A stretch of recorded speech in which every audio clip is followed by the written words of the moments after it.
NBC Sports.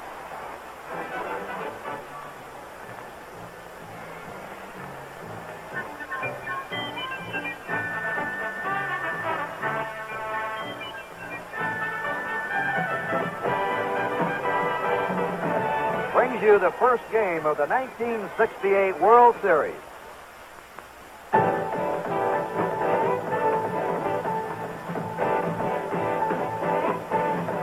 The Detroit Tigers versus the St. Louis Cardinals.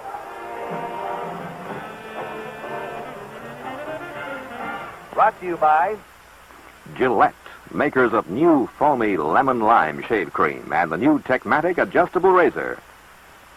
By the more than 1,350 branches in Canada of the Imperial Bank of Commerce. And by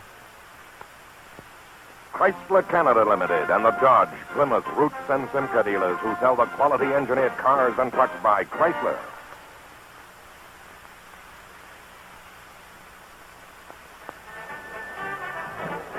St. Louis and the aerial shot of Bush Memorial Stadium. One of the beautiful new ballparks of baseball, now in its third year of operation. And the famous Gateway Arch, symbolic of St. Louis as the gateway to the West. And a capacity crowd on hand on a hot, muggy afternoon.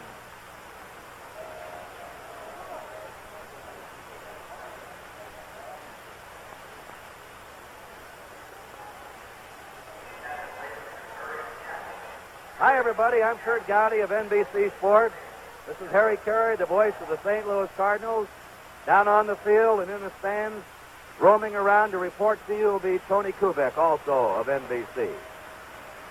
And yes, it is Bob Gibson against Denny McLain. And also Mickey Stanley, a center fielder, is going to play shortstop today for the Tigers. These are the two big stories as we open the World Series. Of course, the Cardinals have been made the favorite on their all-around balance and speed. They have stolen 4 times as many bases as the Tigers, but the Tigers have hit twice as many home runs. So it would appear to be speed, balance of the Cardinals against the power of the Tigers, but sports has a precedent sometimes of not coming out the way it was supposed to. And here for 24 years as the outstanding broadcaster of the St. Louis Cardinals has been Harry Carey. And Harry, how does it look to you? Thank you very much, Kurt. Hello again, everybody. It looks to me as if it's going to be a great series. And in the National League, Kurt, about Bob Gibson, managers of other teams always say, you better get them in the first couple of innings, because if you don't, you never get them. In other words, he has a little trouble finding his stride in the first or second inning. If he is sharp from the beginning, he's going to be a tough guy to beat. Kurt, another thing about this particular first game, in addition to the ballyhoo about McLain and Gibson, two great pitchers, is the fact that the leadoff men of each of these ball clubs, McAuliffe for the Tigers and Brock for the Cardinals, are so instrumental to the offense of their teams. I don't think I've ever seen two ball clubs where the leadoff man is so important to their attack. Well, I imagine the entire scout report of the Red Sox last year was keep Brock off the bases. They didn't do it. And the Tigers feel the same way. They have to stop Brock today. And McAuliffe led the American League in runs scored. You're right. There'll be two key figures. But right now, Harry, let's go around this beautiful ballpark and have you explain to the fans across the country the dimensions and what makes things go here. Fine, Kurt. It's a beautiful ballpark, as you have mentioned. There are about 4 tiers, and it's 330 feet down each line, symmetrically perfect, 414 feet to the center field wall, 386 feet to each power alley, which means left center and right center. It's a ballpark in which while the dimensions aren't too big, the ball somehow never seems to carry too much. And yet the Detroit Tigers disproved that in their workout here yesterday, as well as during batting practice today. And it all comes down to the same thing, that if you hit the ball, you hit it. And there's Bob Gibson to the right of your screen, Denny McLain to the left, as each man is getting ready for the most important assignment, I suppose, of his career. They're both fastball pitchers. I know that Kurt will elaborate on that more as we go along. McLain may have a wider assortment, but each thinks that his bread and butter pitch is his fastball. Gibson a very rhythmic athlete. Everything he does well. He's very effortless. Grace and rhythm and everything he does, whether it be fielding or hitting.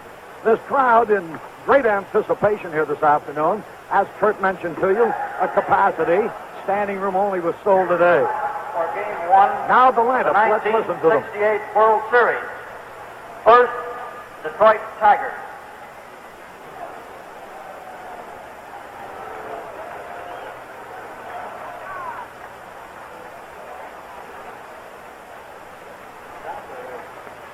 Here's the manager of the Tigers, Mayo Smith. Batting first and playing second base, number 3, Dick McCullough.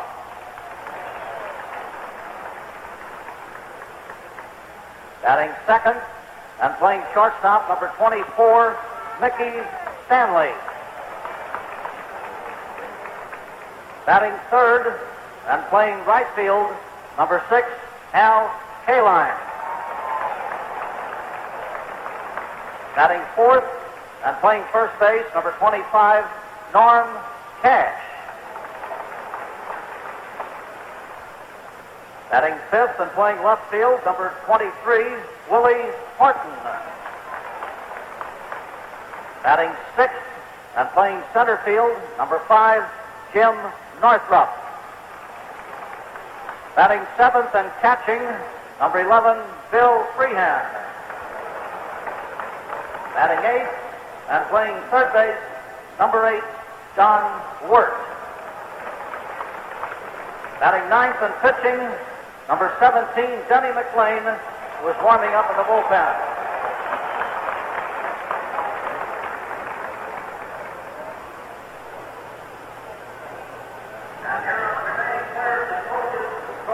These are the remaining players on the Tiger squad and the coaches now coming out.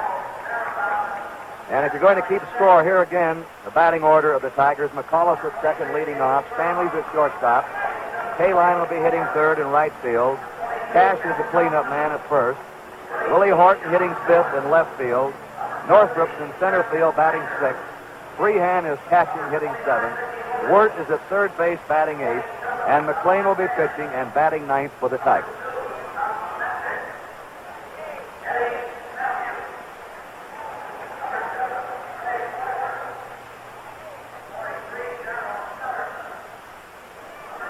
And of course, after 23 frustrating years, the Tigers are back in the World Series.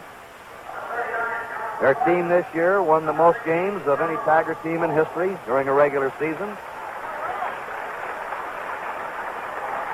They're ready, and now we'll have the starting lineup. Now for the St. Louis Cardinals, manager Red Shandy.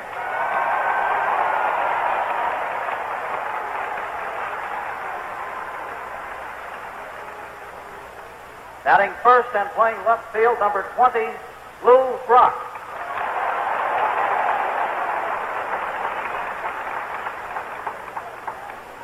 Batting second and playing center field, number 21, Kurt Flood.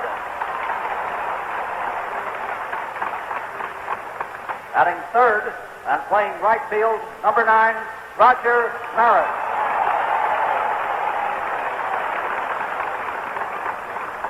Batting fourth and playing first base, number 30, Orlando Cepeda.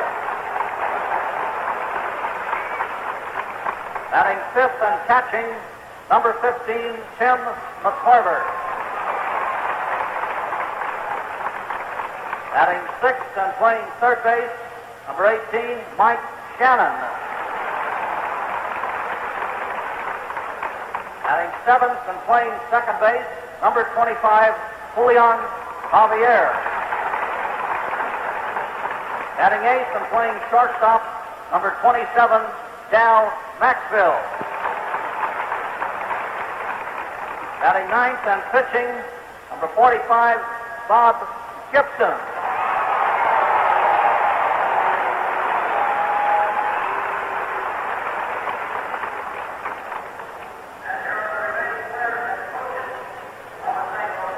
Now the remaining members of the Cardinal squad being introduced and their coaches, and Of course, the Cardinals breezing into another pennant, defending their world championship here today. Lou Brock leading off in left. Kurt Flood's in center, batting number 2. Maris is in right field.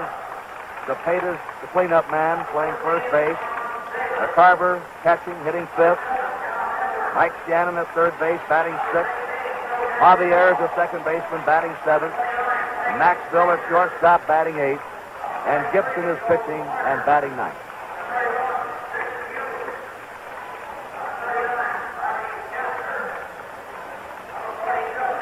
We had a light rain here in St. Louis this morning. The sun came out about 10 o'clock. And it's turned into a muggy, hot afternoon. We have a fairly stiff breeze blowing right now from first base to third base. In other words, balls hit in the air toward left field are going to be given a boost today. So the breeze could be a factor.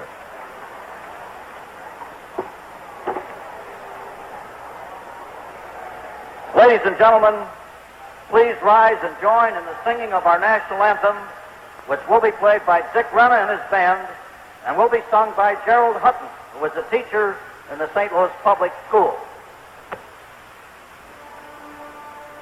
Oh, sing and you see by the Conquering side what so proudly we hailed as the twilight fast gleaming, whose broad light and bright on through the perilous fight. O'er the rampart we won, was so gallantly seen, and the robbage riddled, the birds singing gave a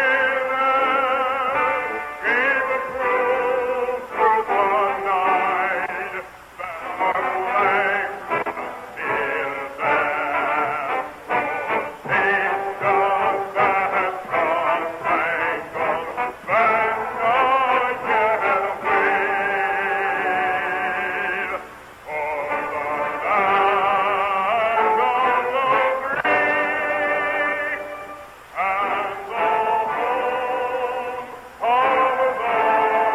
brave. The first game of the 1968 World Series is being brought to you from St. Louis as the Detroit Tigers meet the St. Louis Cardinals.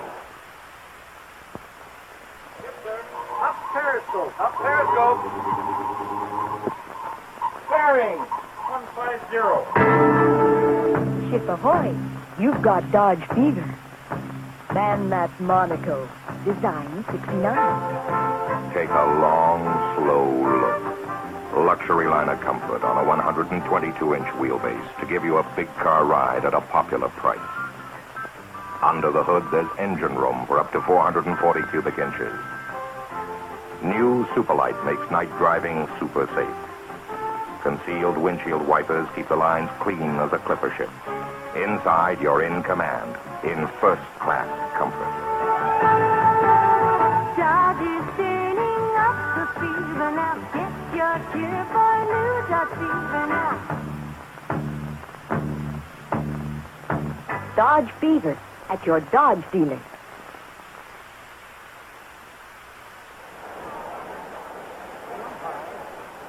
Today's first game, Tom Gorman is of the National League behind the plate. Jim Hunachek of the American League at first base. Stan Landis of the National League at second base. Bill Kinnaman of the American League at third base.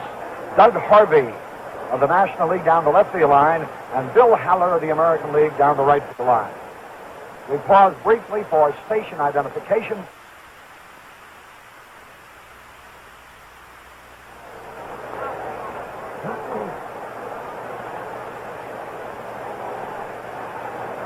Harry Carey at Bush Memorial Stadium. Mary Ann Peacock is throwing out the first ball. She's held by Jim Hickok there. She's the United Poster Girl. Photographers, of course, recording that event. The governor of the state of Missouri is directly behind her. There she is, Mary Ann Peacock. There's the commissioner of baseball, William Eckert, and Gussie Bush, the president of the St. Louis Cardinals. right next to the commissioner of baseball. So the scene is set, and a little tension now builds up around this beautiful ballpark. The first game of the 1968 World Series is about to start. And in any World Series, the first game is important, but perhaps never quite as important as this year. There go the Cardinals onto the field.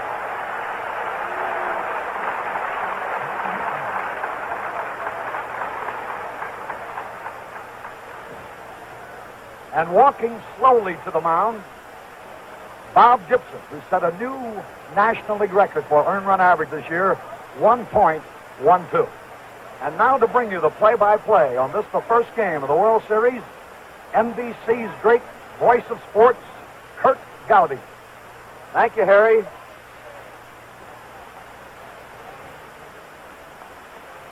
Bob Gibson,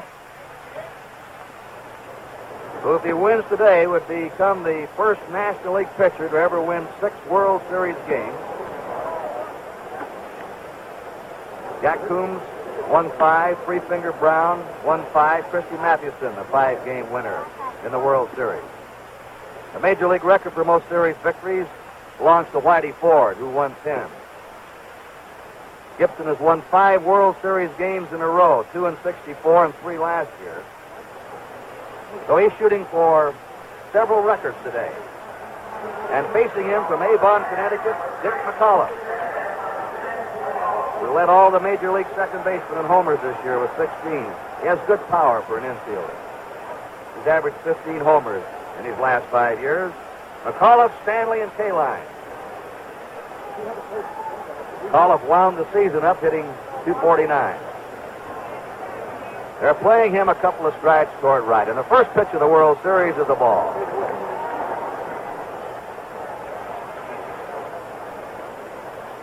McCullough has probably the oddest stance. He looks uncomfortable at the plate of any of the batters that you'll see in the World Series. Notice how he holds his bat. A strike, 1-1 now.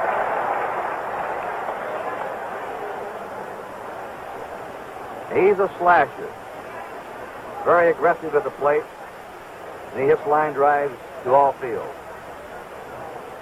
A 1-1 pitch. Ball 2. 2-1 to Dick McCullough.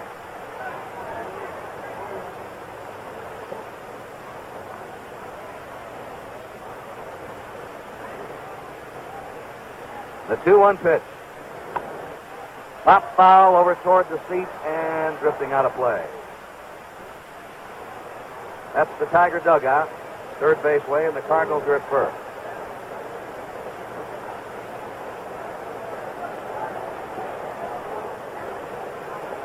Bob Gibson will be 33 years old in November. Born and lives in Omaha, Nebraska. They gave him a day there last year after the '67 World Series. Former basketball player with the Harlem Globetrotters. A tremendous all-around athlete. The 2-2 pitch to McCullough. Struck him out. Gibson gets his first man.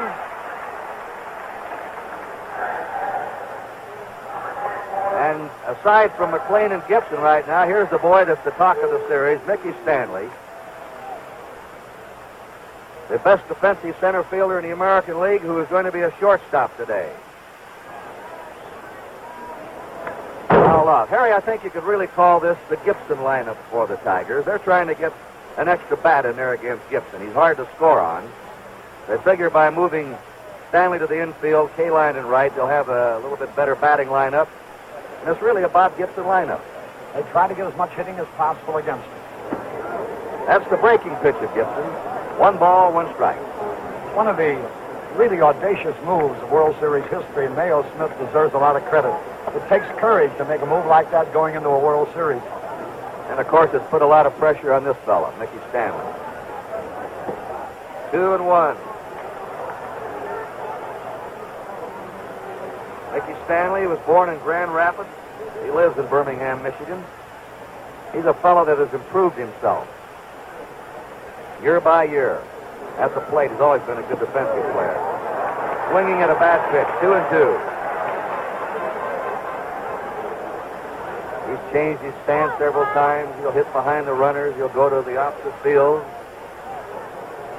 And he's hit a respectable 259 this year. The 2-2 pitch to Stanley. Fastball was fouled out of play. Gibson poured that one in there. That's his quickest pitch of the game. One factor that Gibson and McLean have in common, tremendous competitors on that mound. They refuse to give in to the hitter. The 2-2 pitch, just a little bit low. 3-2 now. Well, that's a great shot right there, Kurt, isn't it? They can see it all from there. Full count to Mickey Stanley. 1 out, nobody on. There's a line drive in a left field in front of Brock. There's the first base hit of the series.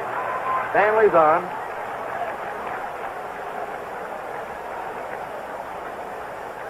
And Al Kaline, who has been an outstanding performer with the Tigers for 16 years,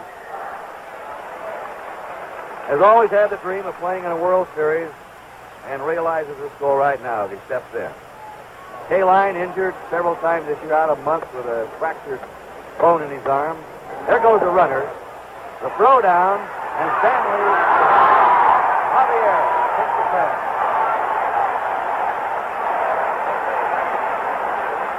Just watch the play again in slow motion. McCarver got the ball away mighty fast. There's Javier. Now watch the tag. Beautifully done. Well, the Tigers are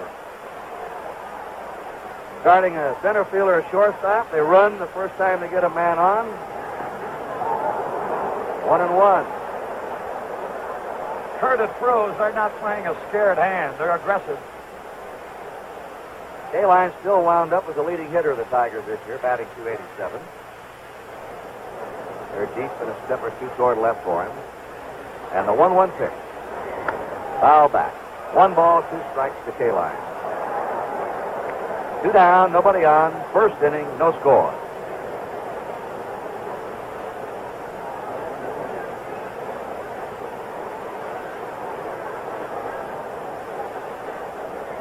The 1-2 pitch. High. Slider. 2-2. Kaline hit .368 from the middle of August until the windup of the season. Come on, Bob. This boy never played a day in the minor league. Born in Baltimore. The 2-2 pitch. Struck him out on a good curveball. Well, Gibson has him out of there in the top of the first. No runs, 1 hit, there were no errors, and nobody left. Middle of the first inning, the score. The Tigers nothing, the Cardinals are coming to bat.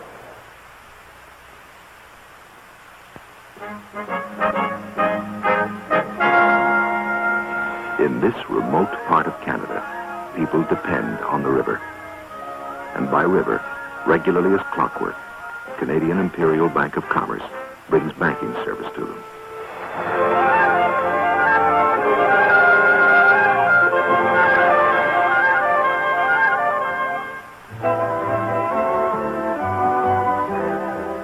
The SS Jean-Briand is just one of the more than 1,350 commerce branches in this country. It's typical of commerce determination to make your banking convenient. Think how handy your own commerce branch is. Here's why. Because the commerce has more branches than any other bank on this continent. Bank of Commerce, Bank of Commerce. One of the world's great banks. 31-game winner Denny McLean will face Lou Brock. And here's a study of McLean. His delivery. He's compact. He's powerful. He has good control.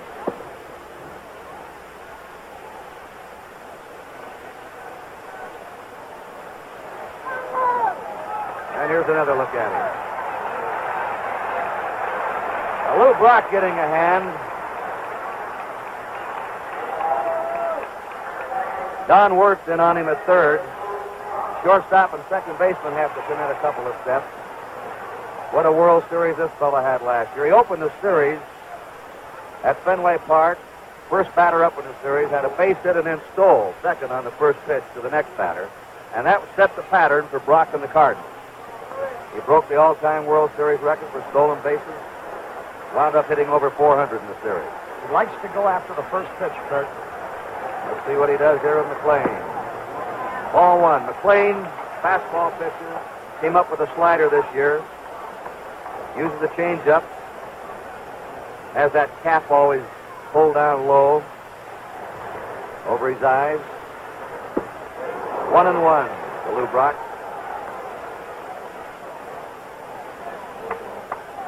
And you know, Harry, he was playing the organ last night at 11:30 in one of the lounges there, entertaining some of his teammates. He's quite an organ player. A better pitcher, though. He'll argue with you on that. A 1-1 pitch. Inside, ball two. 2-1 to Brock.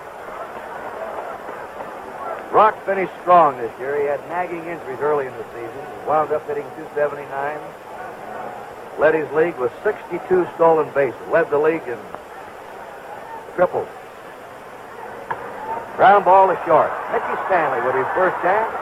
Throws him out. Well, that'll help Stanley. He's got that first one out of the way. You think that Brock deliberately tried to test him on the very first man up?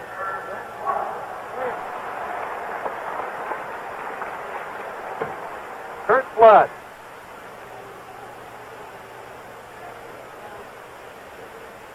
Flood, the most consistent Cardinal batter this year, wound up hitting .301. 5 homers, 60 runs batted in. Ball one. McLean is a high ball pitcher, except when he comes sidearm. Then his fastball sinks, but you'll see him up around the letters and the shoulders with his fastball a lot. There's that high one, and the ball sails and takes off.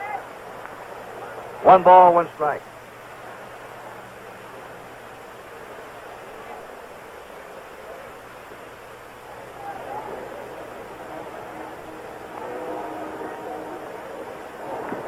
Foul back. 1 ball, 2 strikes to Kurt Flood. No score. Last of the first inning. Coaching at first for the Cardinals is Dick Sisler, and over at third, Joe Schultz.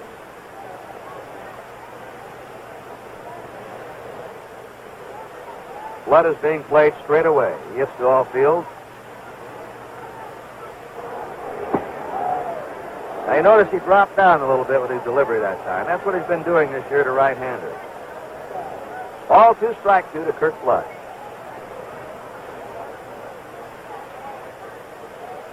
The 2-2 pitch is hit foul into the stands down the right field line. Denny McLean's 31 victories, the most by a major league pitcher since 1931, when Lefty Grove won 31 with the Philadelphia Athletics. McLean started with the White Sox in '62. Was picked up by the Tigers on waivers in 1963. Quite a pickup by them. Fly ball to right field. Al Kaline in the shadows in the corner. 2 down.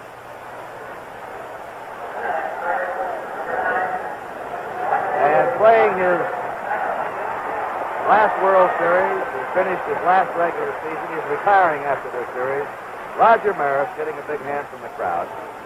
They had a day for Roger here on Sunday at the end of the season. He wound up hitting .255 this year with 5 homers, 45 RBIs.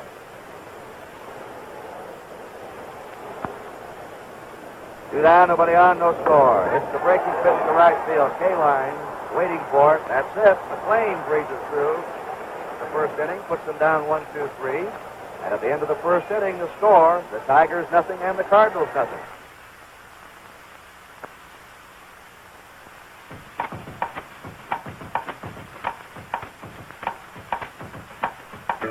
Just look what's in it tonight. The all-new Plymouth Fury for 1969. So big, so beautiful, so fresh in design, it's hard to believe this is a popular priced car. Fury has more comfort, more roominess, more luxury, and behind the wheel, more excitement.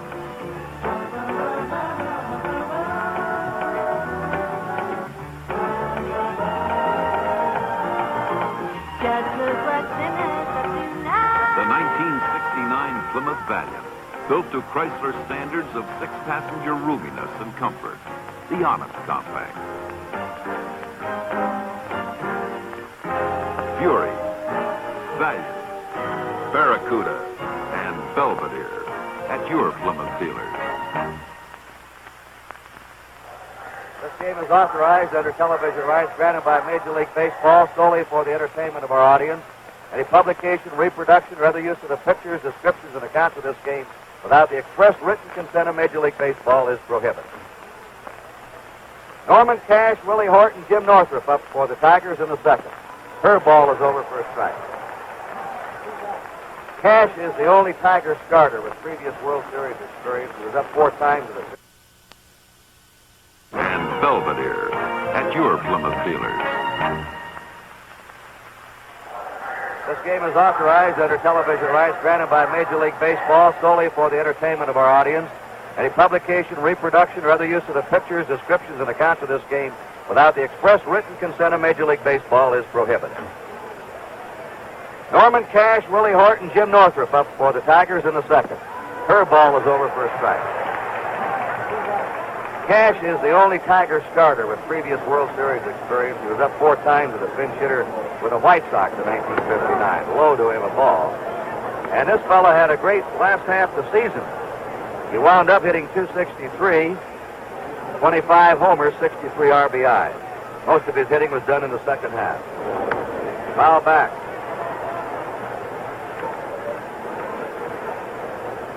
Born in Justisburg, Texas, lives now in El Dorado, Texas. They're deep and toward right for him. Normally a pull hitter to right field. A 1-2 pitch to Cash. Struck him out in a blazing fastball. Third strikeout for Gibson.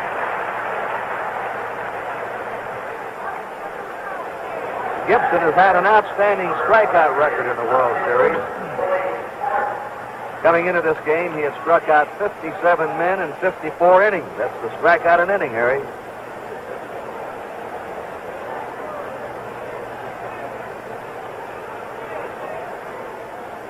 One out, nobody on. The power man of the Tigers. They have quite a few of them down through that lineup. Willie Horton takes a strike. Horton hit .285, 36 homers, 85 RBI. They're deep and toward left for him.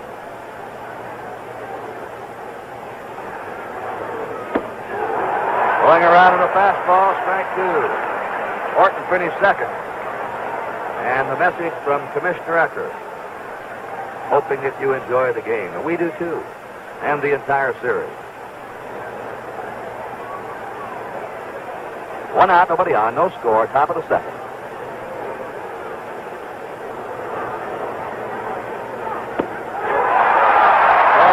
Curveball. He's got a great curve today, Harry.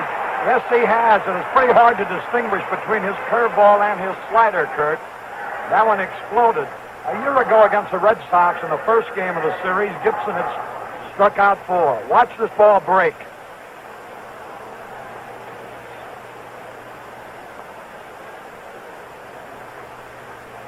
Right over that outside corner. Yes, he's got a good one going.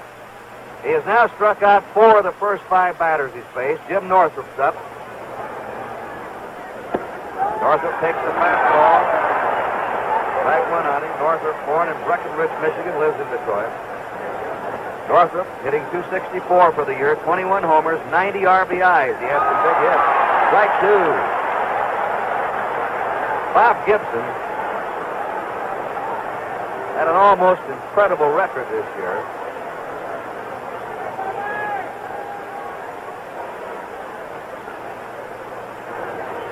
He didn't win as many games as McLean, but he led the majors in shutouts with 13. Finished with the lowest earned run average in the history of the National League. A ball, 1-2.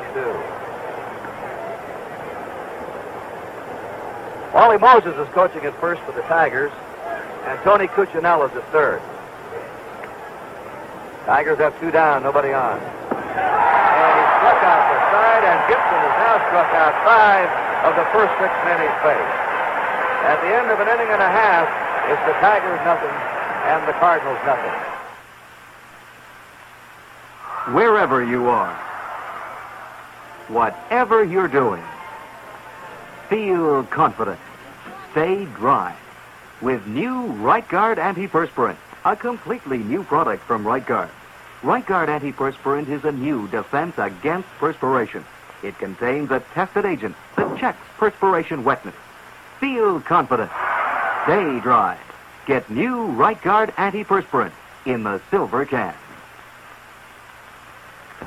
10 more blades to go. 5 blades to go. 3. Just 3 blades to go.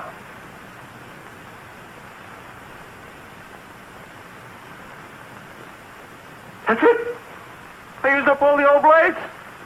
Now I can use the new Gillette Super Stainless Steel blade with the miracle plastic coating on the edge. They say it's supposed to spoil you. The spoiler.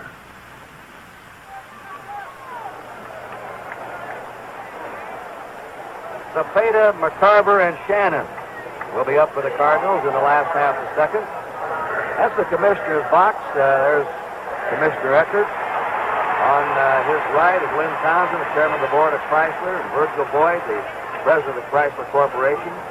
Mr. and Mrs. William Salatich, president of Gillette Safety Razor Company. Mr. and Mrs. Casey Stengel are there also in the commissioner's box today. Orlando Cepeda. Ball one. Cepeda had a disappointing year with a bat, hitting .248, 16 homers, 73 runs batted in. Most valuable player in the National League last year. There's the sidearm delivery that McLean came up with this year. 1-1. So Cepeda, who had trouble hitting in last year's World Series, is anxious to atone for 67. The 1-1 pitch is ball 2, 2-1. Well, Harry, sports has a way of never coming out the way you think it will, but 3 things should happen today if these two fellows are right. Should have a low-scoring game. They'll both be around at the finish, and it could be one of the quickest games in World Series history. Foul ball. These two fellows don't mess around out there. They pitch. I'm intrigued by the style of McLean. You mentioned it before, Kurt, about how he throws everything up high. You know, in the National League, pitchers that throw pitches high usually get beat. But he's so effective and he's so strong that he can pitch what is usually a weakness for a pitcher, and he makes a strength out of it. American League fans have some concern that they call high pitches strikes in the American League and not so much in the National League. There's a National League umpire behind the plate, Tom Gorman. The 2-2 delivery to Cepeda, fouls it back. Watch Cepeda when he swings, he strides in, he walks right into that pitch. He has good power to all fields. He can hit the ball a long ways to right center. He should like Tiger Stadium. This park puts more stress on defense and pitching. Here's the 2-2 delivery. Foul into the stand.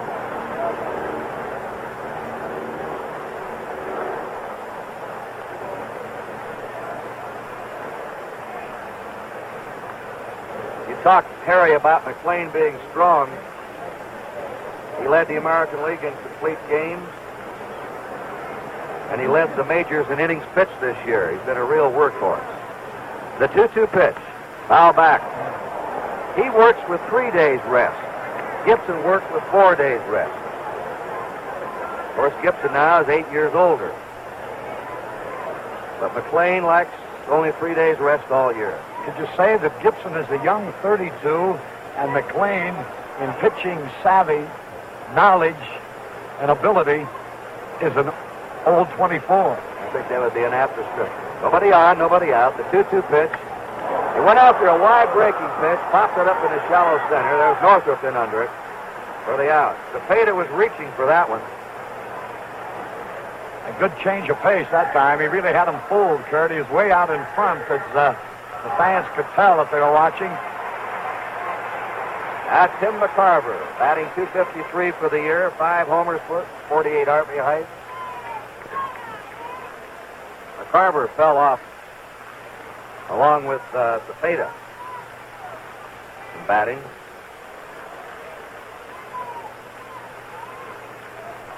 And he also had trouble in last year's World Series hitting. There's a drive in the right center. That one may be in the gap. It's all the way out to the fence. McCarver is coming for three. Here's the throw. Wide. He's in there with a triple. Gets away, but backed up by McLean.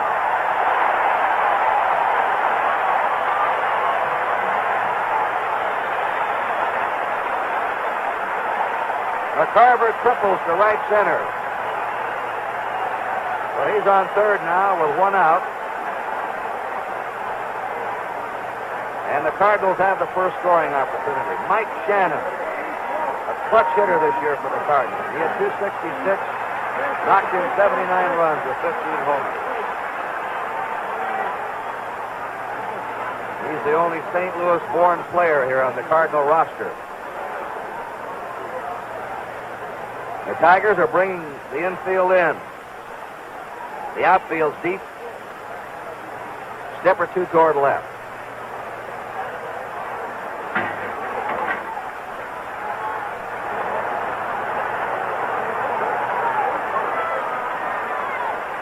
McCarver on third, one out. McCarver runs well, too, for a catcher. Probably the fastest catcher in baseball. A ball, 1-0.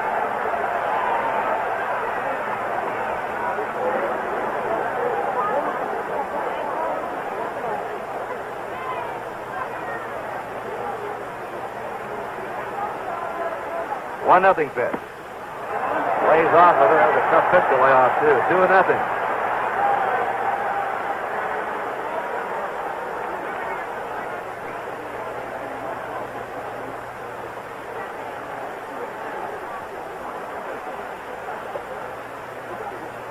McLean is behind Shannon, 2-0.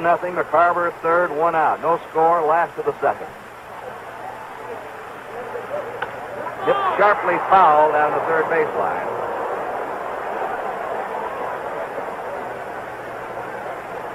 Two and one to Shannon.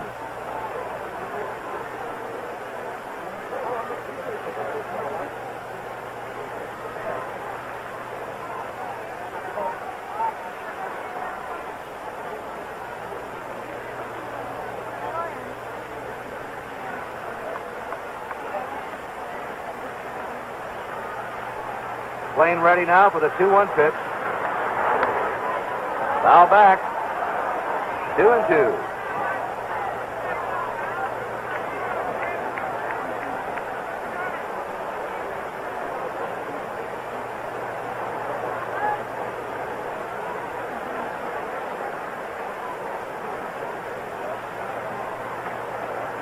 McLean asks for a new ball. I wonder how he could see his signal the way he tucked that cap down over his eyes, Harry. Well, that's those contact lenses, I guess. He has one white and one tinted contact lens, too. Yeah, you mentioned McCarver's speed for a catcher, which is so true. 2 years ago, he had 13 triples. Quite odd for a catcher to have that many triples. 2-2 to Shannon. A runner on third, one out. The Cardinals threatening here in the second. Struck him out with a fastball. So a neat recovery by McLean, who had dropped behind him 2-0 and then struck him out. And now with two down, the Tigers back the infield up. And Julio Javier is coming up. This first game of the 1968 series is being brought to you live and in color exclusively on NBC, where more people watch sports than on any other network. Javier hitting .260 for the year. 4 homers, 52 runs batted in. He had a fine series against the Red Sox last year. He hit .360 in last year's 7-game series. Kurt, here's a high fastball hitter right here, Javier. He's down low. 1-0. These two clubs have a book on each other. Pages and pages of scouting reports. Two down, McCarver at third. 0-0, last of the second.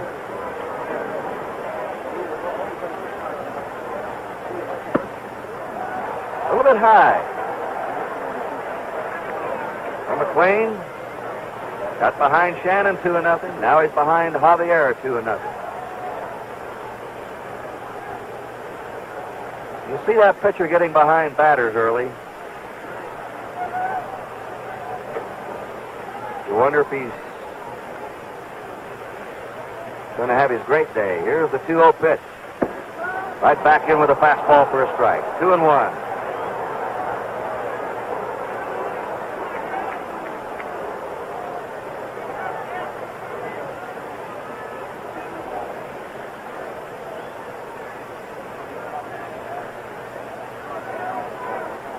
McLean pitched well on the road. He won 17 and lost only 2 away from Tiger Stadium this past year.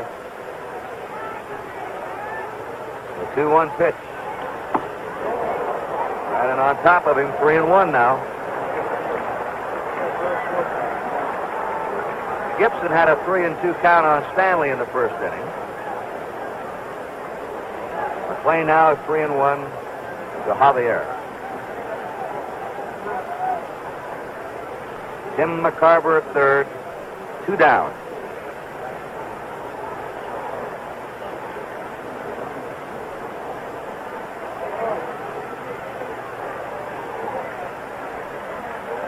Three-one delivery. Foul back.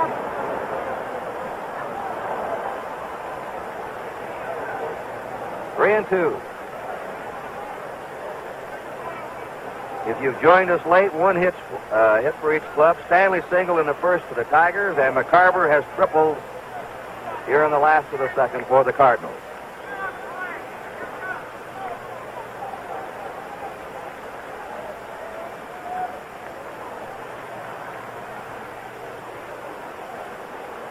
Javier from the Dominican Republic started his big league career with the Pirates. McLean pitching 3-2. Right in there for strike 3. So McLean strikes out Shannon and Javier with a runner on third and 1 out. No runs, 1 hit, no errors, 1 left. And at the end of 2 innings, no score.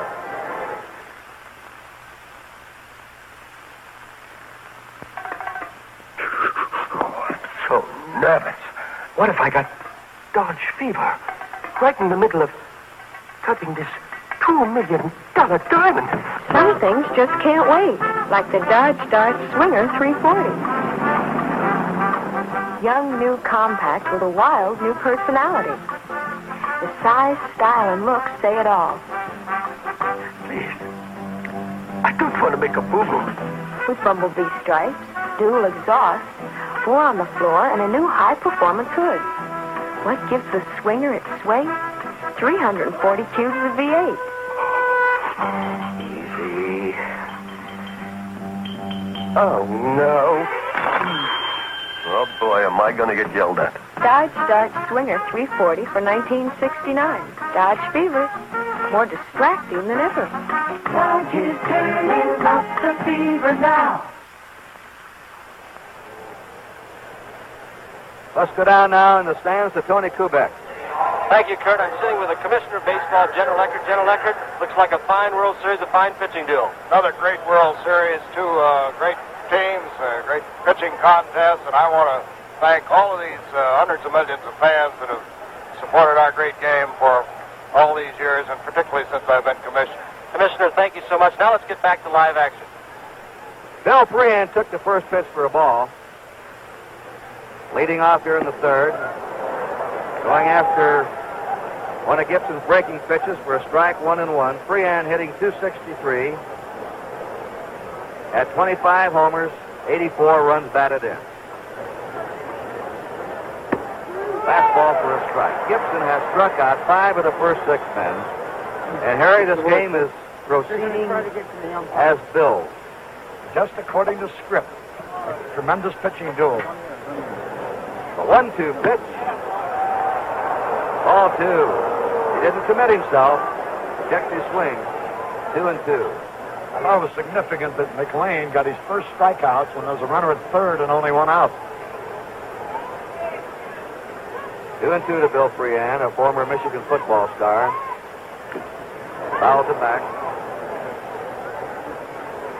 Well, Gibson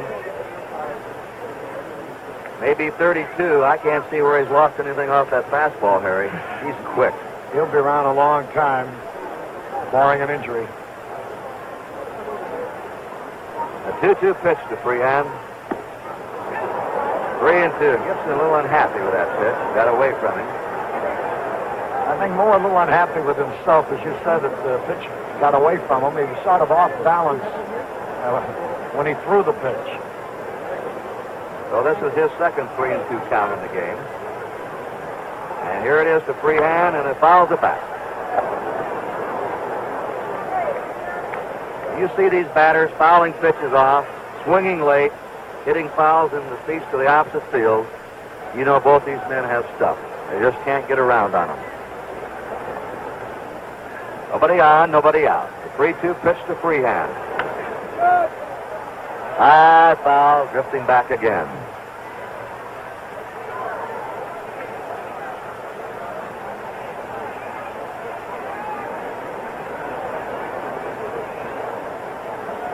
Bob Gibson had the second best shutout total in modern baseball history since 1900 this year. 13 shutouts. The 3-2 pitch. Stroke foul down the third base line. And Kurt, for the first time in his career, and he's very proud of it, too, he was the strikeout champ of the league with 268 strikeouts. If he continues this pace, he's going to be the strikeout champ of all time in the series. 3-2.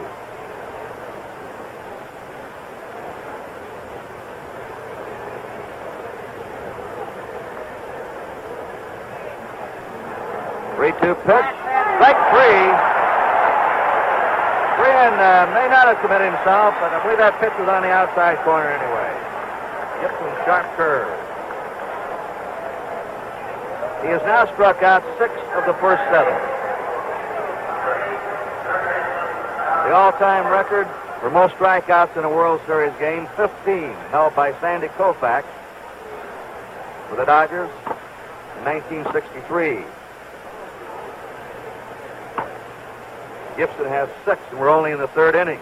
1 out, nobody on. Don Word up. Nothing in 1 to Word, who hit 200 this year, 12 homers, 37 RBIs. Don lives in New Providence, Pennsylvania.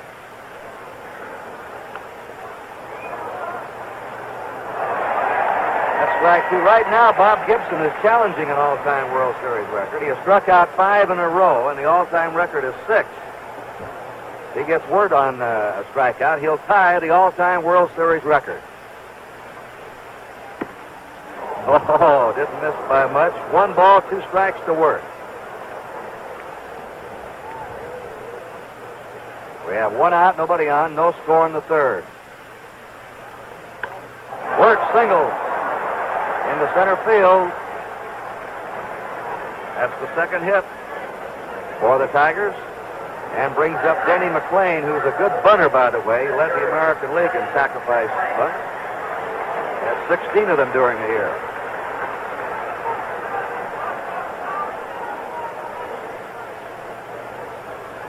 No runs, 2 hits for the Tigers. No runs, 1 hit for the Cardinals. 1 away, Word on first. Strike to McLean.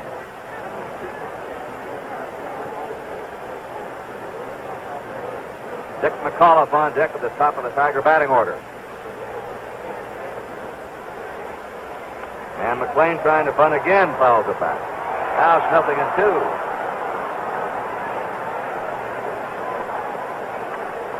Look down to Tony Cuccinella at third for a sign.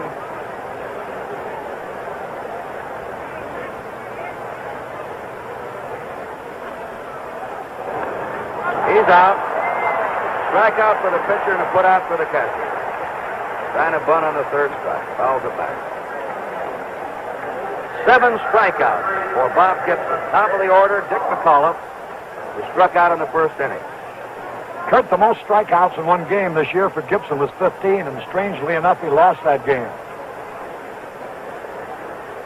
2 down for the Tigers. Don Word at first.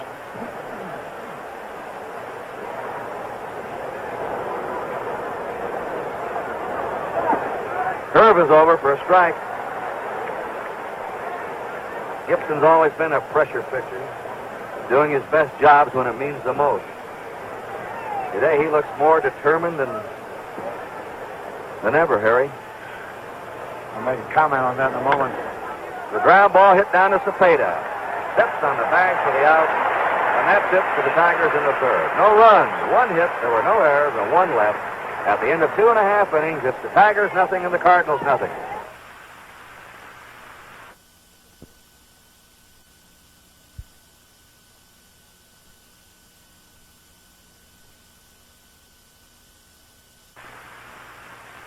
Jeremy I. Parsons got a red convertible loan from the Canadian Imperial Bank of Commerce and bought a blue fastback with buckets. You look great in blue, Jerry. On the other hand, Wilfred S. Hughes got a Commerce red convertible loan and bought a beige sedan. And after you pick me up at the hairdresser's, you could... Wilfred, watch out for that truck. Wilfred, it says no left turns. Take me down to Mary Jane's, yeah? Well, sure beats walking, eh, Willie? Meanwhile, Miss Charis B. Holmes got a Commerce red convertible loan and bought a pickup truck. How do you like them apples, eh, Charis? Wouldn't you like a Commerce red convertible loan? You might even get a red convertible. Whatever you want, from cars to cameras, boats to broadcasting. Get it with a bank plan loan from the Canadian Imperial Bank of Commerce. You'll find it easy to arrange. Just talk to the man at the Commerce. Tony Kubek.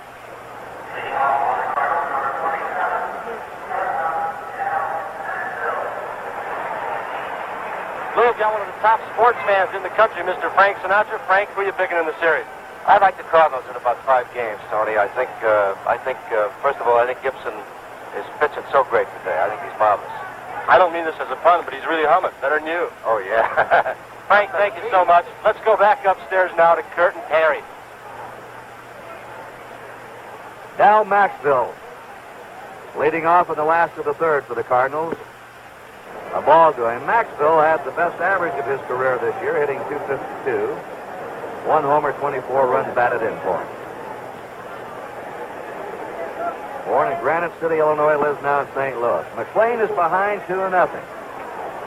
Kurt, an odd statistic for an 8th place hitter like Dal Maxville is the fact that he also led the team in drawing bases on balls. 3-0. McLean is struggling just a little here today right now with his control. He fell behind both Shannon and Javier in the second, but then came back to get him out. Now he's behind 3-0 to Maxville. And he walked him on 4 pitches. There's the first walk of the game. Bob Gibson, a 170 batter as a pitcher. He's no out at the plate. He's a threat up there. A good base runner, a good fielder in his position.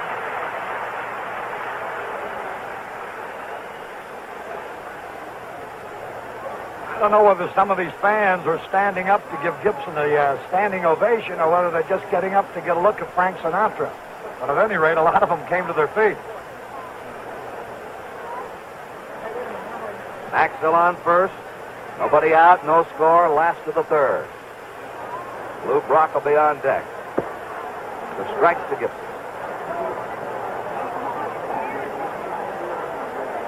Cash was charging from first, Word in from third. But McAuliffe going over to cover first and second base. These are the plays now that Mickey Stanley won't do out of an automatic reflex action. That's shortstop. Good bunt. McLean will have to make the play to McAuliffe at first base. Sacrifice for Gibson. And he's out from McLean, the pitcher, to McAuliffe, the second baseman. In scoring position now is Dal Maxville. 1 out in the top of the order for the Cardinals. Lou Brock will be up. Brock rounded out his first time.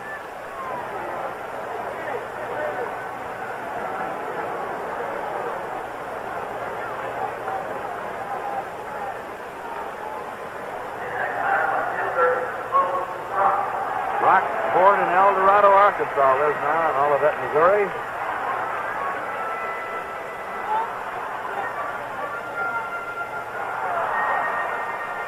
Still only 29 years old. He has some good years ahead of him.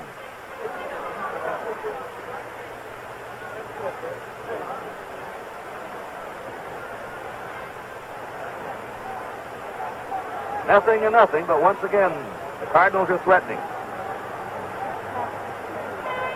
Third baseman Ward is playing shallow again. Rock puts that pressure on the infield. You have to come in against him. Foul back. And when they move in, of course, he can slap that ball through easier.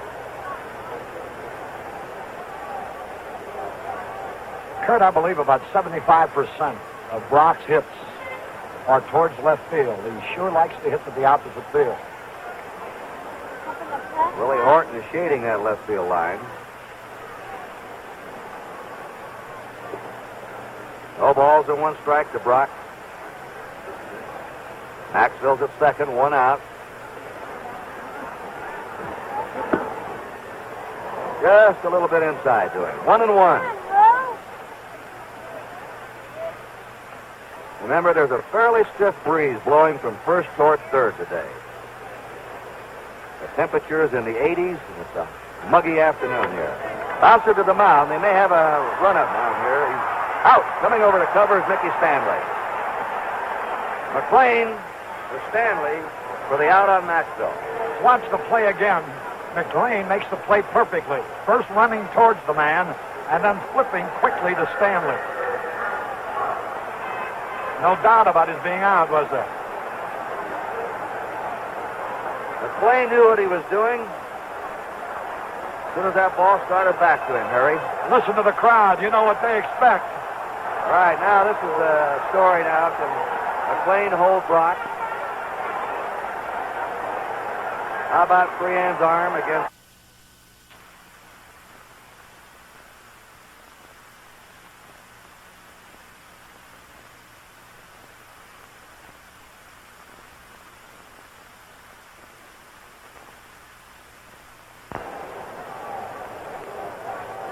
Kurt, I believe about 75% of Brock's hits are towards left field. He sure likes to hit to the opposite field. Willie Horton is shading that left field line. No balls and one strike to Brock. Maxville's at second, one out. Just a little bit inside to him. 1-1. Remember, there's a fairly stiff breeze blowing from first toward third today. The temperature is in the 80s, and it's a muggy afternoon here. Bouncer to the mound. They may have a run-up down here. He's out. Coming over to cover is Mickey Stanley. McLean to Stanley for the out on Maxwell. Wants the play again. McLean makes the play perfectly. First running towards the man, and then flipping quickly to Stanley. No doubt about his being out, was there? McLean knew what he was doing. As soon as that ball started back to him, Harry. Listen to the crowd. You know what they expect. All right, now this is a story now. Can McLean hold Brock? How about Freehan's arm against Brock? McLean is quick with his feet, He's pretty good at holding runners. And the crowd yelling, go, go, go.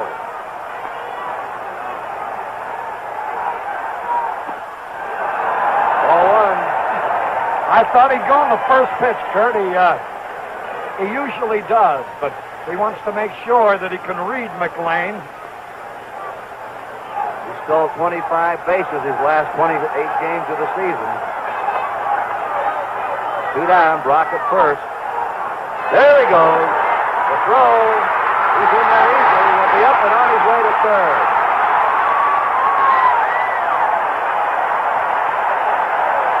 Brock, field second. They'll probably charge Freehan with an error on the throw into center field.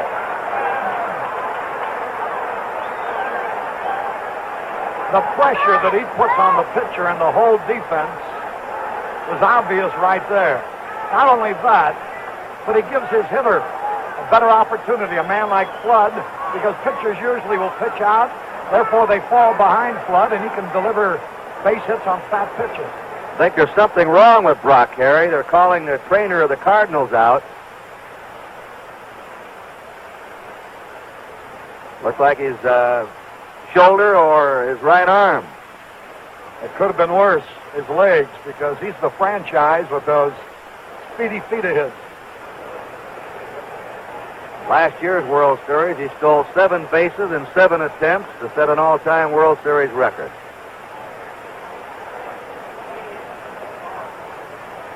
Might have hurt himself when he got up at second base after sliding in and starting over to third. Sort of got tangled up. That's Bob Bowman, the trainer of the St. Louis Cardinals, talking to him. And Joe Schultz is the third base coach. And Kurt probably will be announced as the manager of the new Seattle franchise of the American League following the World Series. The Cardinals have 2 down. Lou Brock at third. The score is 0-0. Last of the third inning, and Kurt Flood's the batter. He flied to right field his first time. Once again, they play him straight away.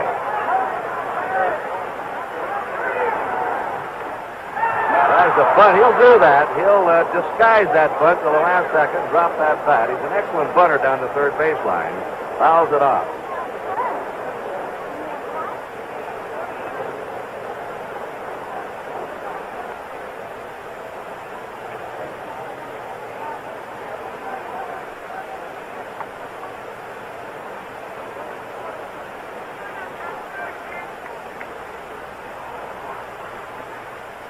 Two and one now.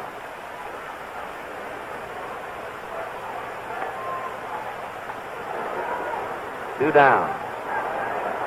McLean watches Brock over at third. We've got a big walking lead. McLean pitches quickly to change his rhythm out there. 2-2. This is a good way to bother that base runner.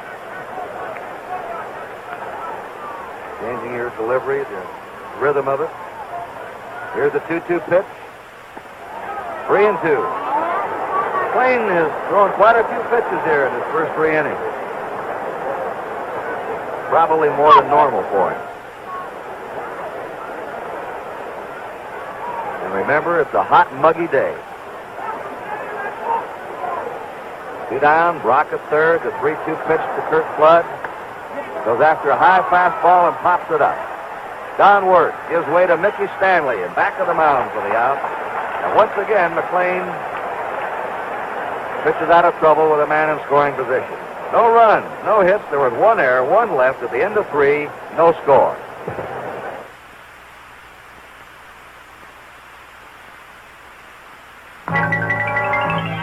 Just look what Plymouth does tonight.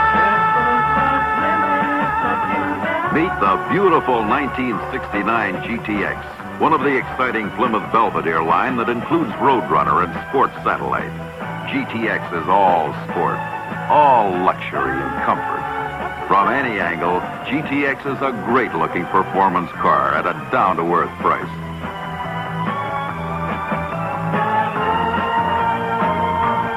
Just look what Plymouth does tonight. The sporty Plymouth Barracuda has a look and a personality all its own.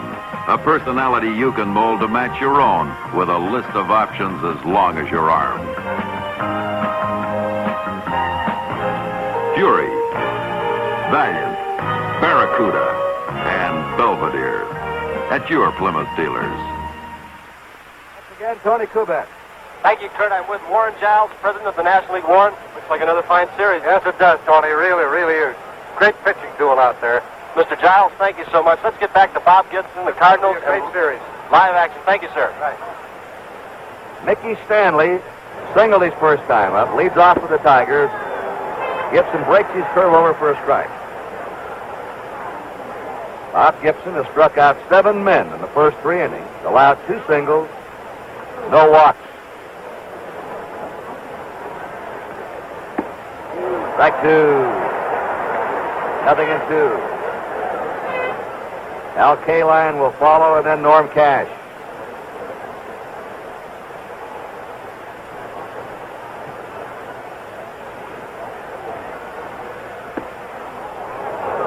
the ball 1-2 to Stanley.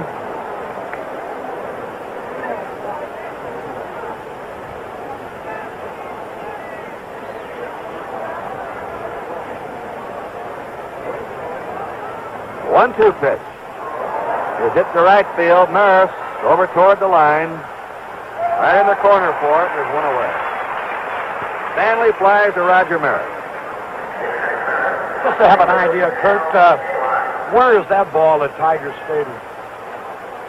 Wouldn't have made it, Harry. It's 325 down the right field line in Tiger Stadium. I'd say that ball was hit about 315 feet. Al Kaline struck out his first time. A ball, the youngest man to ever win a batting title in American League history. He was a couple of months younger than Ty Cobb was when Cobb won his first batting title at the age of 20. Breaking pitch in, 1-1 to Kaline. Kaline's been a player like Willie Mays. He can beat you so many different ways with a glove, the bat, throwing, running. Very sound. Strike two. 1 ball, 2 strikes to Kaline. There's 1 out here. We're in the 4th inning and there's no score. Gibson and McLean going along about the way everyone thought. The 1-2 pitch, 2-2.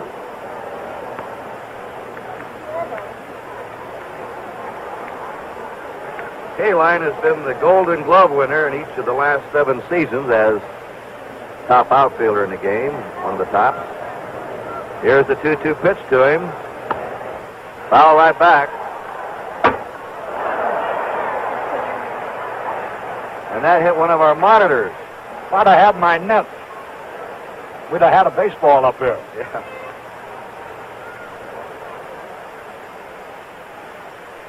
One out, nobody on, the 2-2 pitch. Look out, that one slipped off the fingertip of Gibson.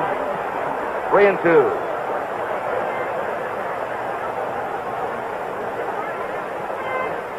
This is his third 3-2 count in the game.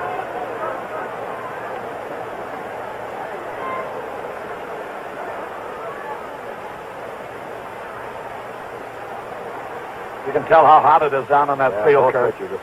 Here's a 3-2 pitch. Strike 3 in the outside corner. 8 strikeouts for Bob Gibson. He has hit those corners today. 3 of his strikeouts have been called strikes, and they were right on that corner. Norman Cash struck out his first time.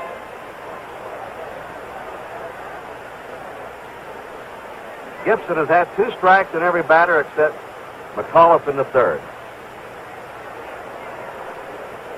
So we're still 0-0 here in the 4th inning. Tigers have 2 hits. The Cardinals have 1 hit. Right now it's 2 down, nobody on. They're deep and over toward right for Cash.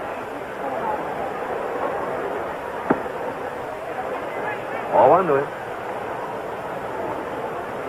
Notice how deep Kurt Flood is out there in right center.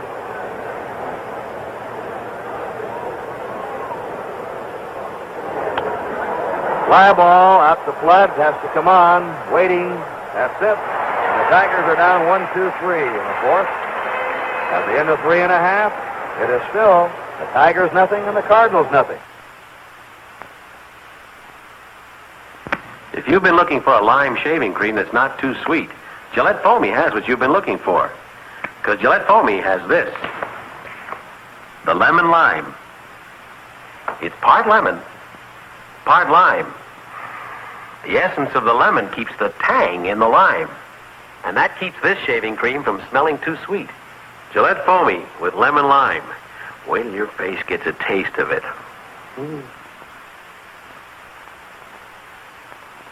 Take razor in right hand. Right hand.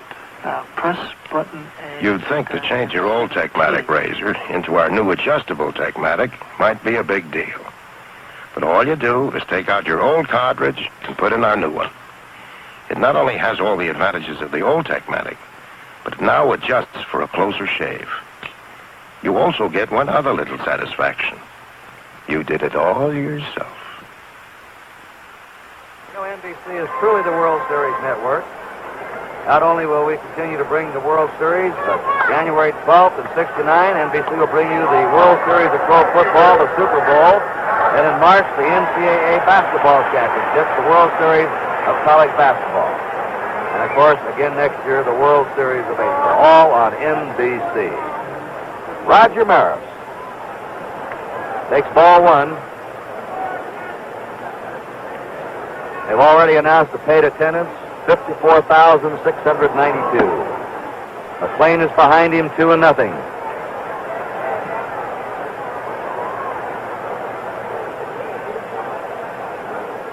That's the fifth batter now. McLean's been behind on in the game, 2-0.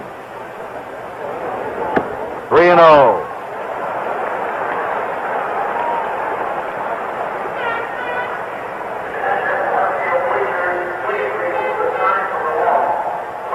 They have a banner they have hung on the wall out there in left center, and they're asking the fans to remove it. 3-0 pitch. He walks him on 4 pitches. The second walk given up by McLean. He's been a good control pitcher all year, and he is not as sharp with his control today, I know, as he'd like to be. He averaged only 1.7 walks per 9 innings this year. In other words, he walked just a little bit under 2 men a game. He's walked 2 here and been in danger of walking several others. Orlando Cepeda flying out his first time.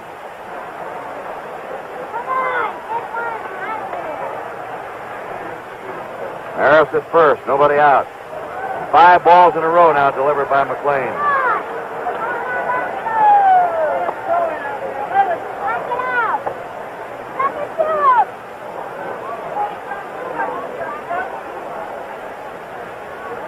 Harris at first. A 1-0 pitch to Cepeda. 2-0. 6 balls in a row delivered by McLean. And now Mayo Smith is coming out, the manager of the Tigers. He wants to talk to McLean.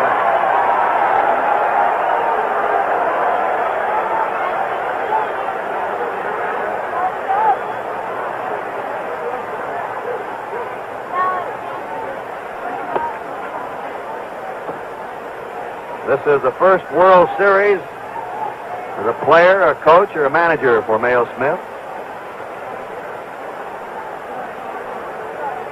Now, what do you think he said to him, Harry? Go get him, kid. Yeah. You know, Mayo Smith and Red Shandy's proved that nice guys win. What 2 wonderful gentlemen. They certainly are. 2-0 to Orlando Cepeda. Fouls a high fastball back, and it's 2-1.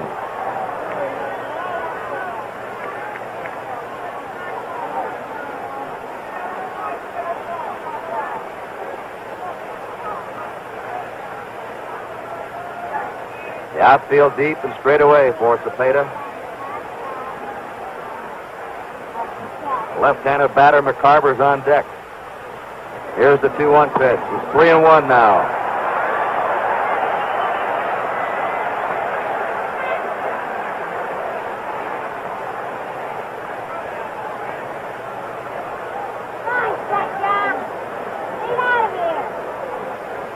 Cepeda only hit .248 this year, but he led the Cardinals in game-winning hits in the late innings.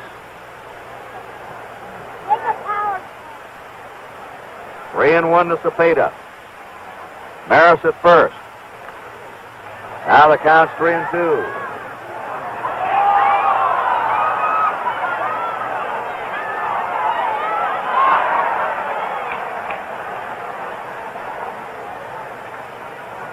Cepeda's father, Pedro Cepeda, was regarded as the greatest player in the history of Puerto Rico.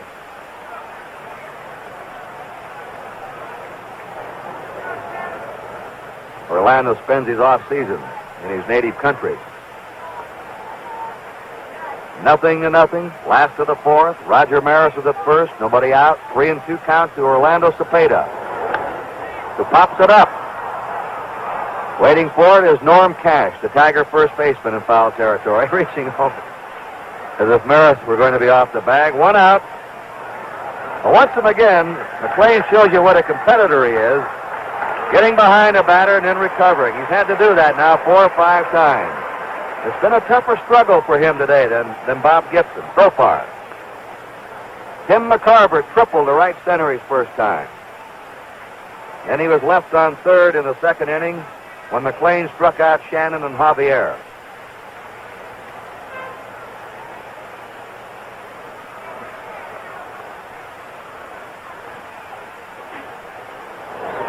A ball with a left-handed batter up. Cash is playing off the bag against Maris.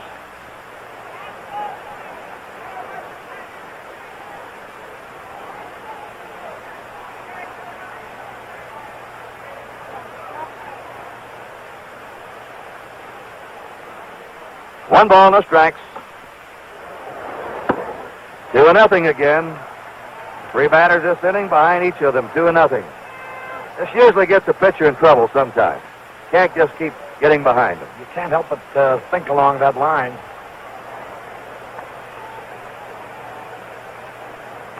2-0.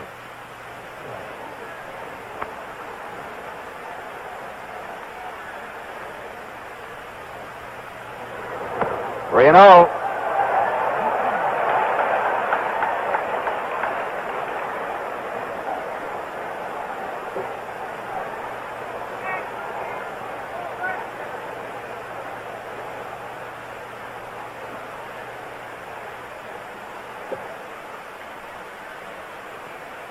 Nothing to Tim McCarver. And he walked him on 4 pitches. He walked Maris on 4 pitches. The third walk given up by McLean, who's having an off day on his control. Gibson has not walked a man. This is the largest crowd in the history of Bush Memorial Stadium today.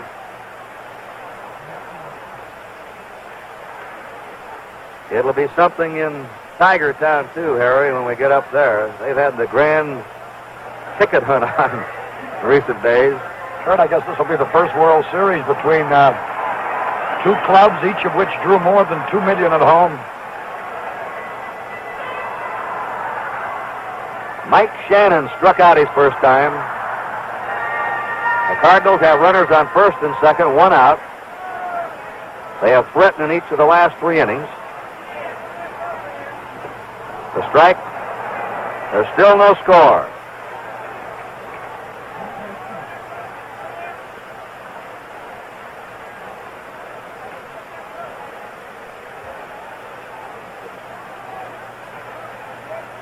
Nothing and 1 to Shannon.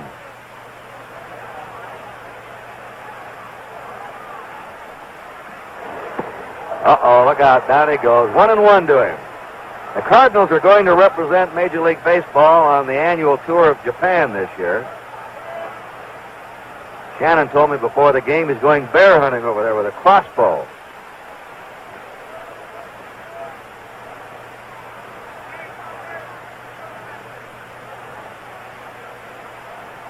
Like most of the ball players, he likes to hunt and fish. 1 ball, 1 strike. Fouls a sidearm fastball out of play, and it's 1-2. Roger Maris at second base. Tim McCarver at first, 1 out. No score in the last of the 4th inning.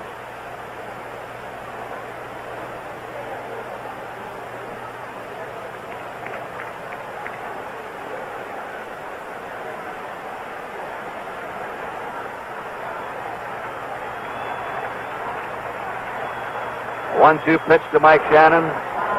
Foul again back.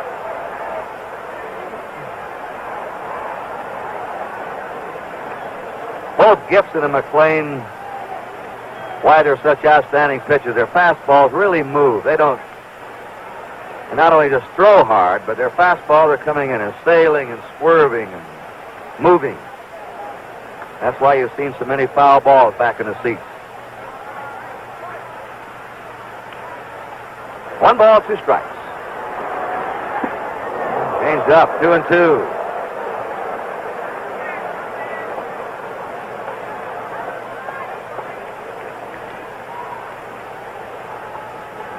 Runners on first and second, 1 out.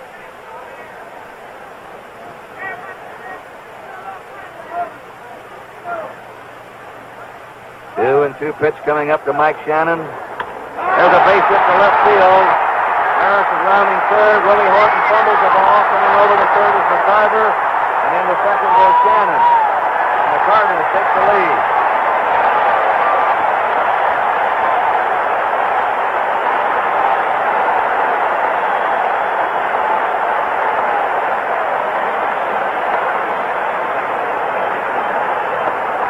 Shannon singles to left, scoring Maris. When Horton couldn't come up with the ball, McCarver raced to third, and on the throw to third, Shannon went into second. An error's been charged on Willie Horton. That's the second Tiger error of the game.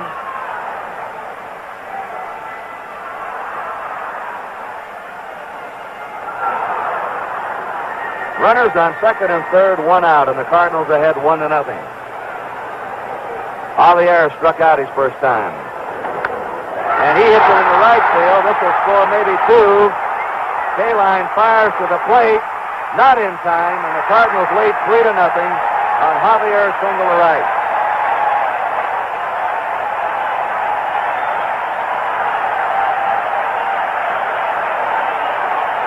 And so the control troubles that McLean was getting into behind on the batters. The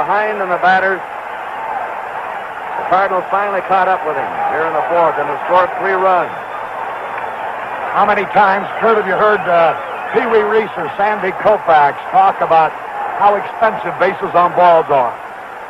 Both the men that walked here have come in to score. Mayo Smith, the Tiger manager now. 1 out, a runner on first, 3 runs in. Ball 1 to Del Maxville. There's Shane Deans, the Cardinal manager. His club has grabbed the lead in the opening game.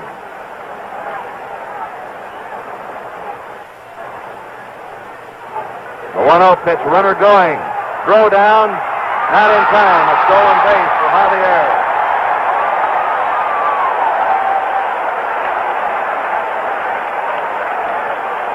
That's the second stolen base for the Cardinals, and Javier comes up limping. Lou Brock, after sliding in the third, complained of evidently a shoulder or an arm condition. Well, the series was billed as the Cardinals' speed and the Tigers' power. There's a high fly ball out to Willie Horton in left field. Javier plays it halfway and goes back to second. 2 down, and Bob Gibson will be up. So far, the Cardinals have stolen 2 bases. Bob Gibson receiving a big hand as he steps in.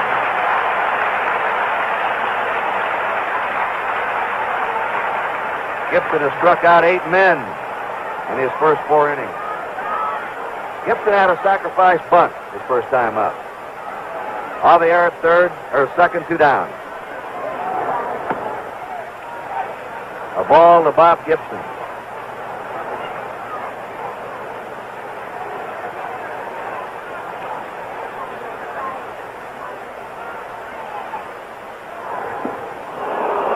One and 1 to Gibson.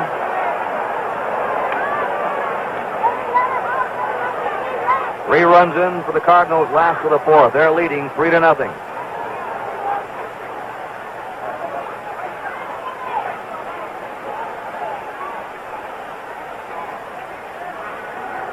A 1-1 pitch.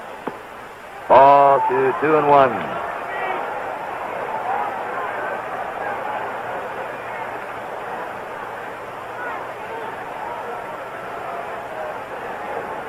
Javier on second. 2 out. And the 2-1 pitch is hit foul down the third baseline. 2-2.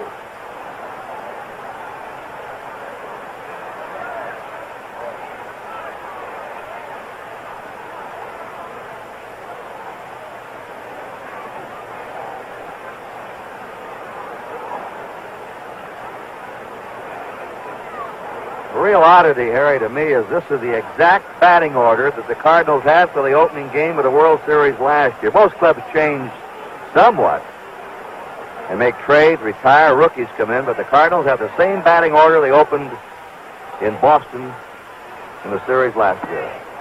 Strike three as Gibson goes down. Third strikeout for McLean, but a three-run inning for the Cardinals on 2 hits, 1 error, and 1 left. At the end of 4, the Cardinals lead 3-0.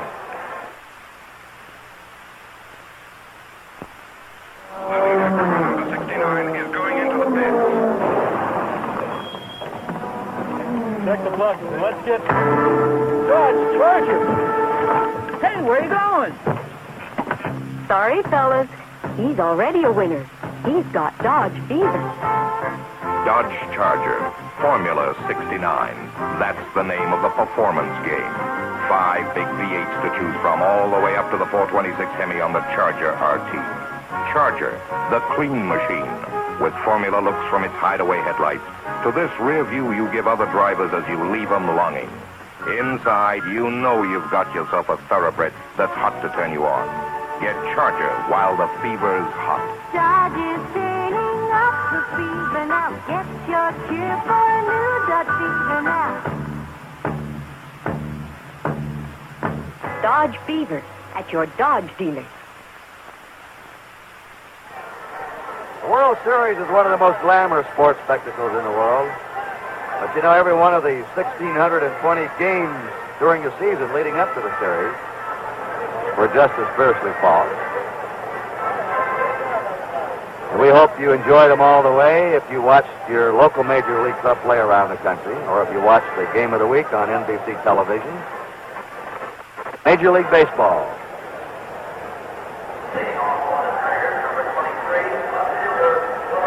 All right, in the 5th inning, Bob Gibson will face Willie Horton, Jim Northrup, and Bill Freehan. Horton struck out, took a called third strike his first time.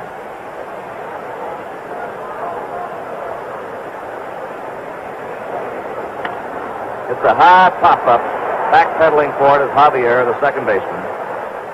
1 away. Jim Northrup struck out his first time. 3 runs, 3 hits, no errors for the Cardinals, no runs, 2 hits, and 2 errors for the Tigers. 8 strikeouts for Gibson, no walks, and he's allowed 2 singles. The Tigers were the best comeback team in baseball this year. I think over 40 times they pulled games out in the 8th or 9th innings when they were behind. So don't count them out. Ball 1. They were almost unbelievable the way they'd come from behind.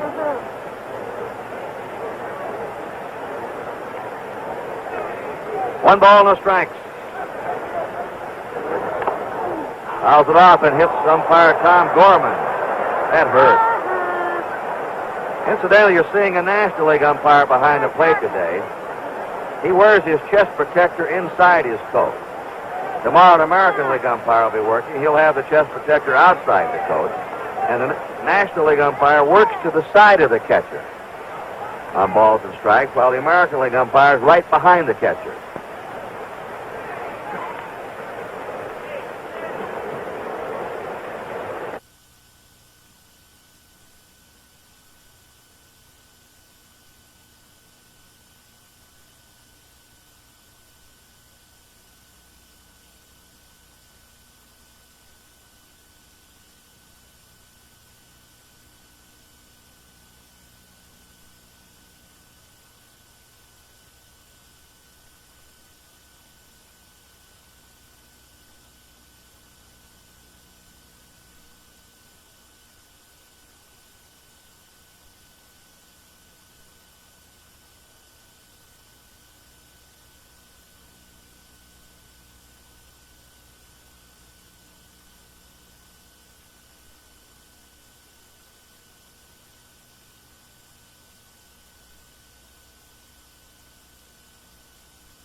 Up, backpedaling for it is Javier, the second baseman. One away. Jim Northrup struck out his first time. 3 runs, 3 hits, no errors for the Cardinals, no runs, 2 hits, and 2 errors for the Tigers. 8 strikeouts for Gibson, no walks, and he's allowed 2 singles. The Tigers were the best comeback team in baseball this year. I think over 40 times they pulled games out in the 8th or 9th innings when they were behind. So don't count them out. Ball 1. They were almost unbelievable the way they'd come from behind.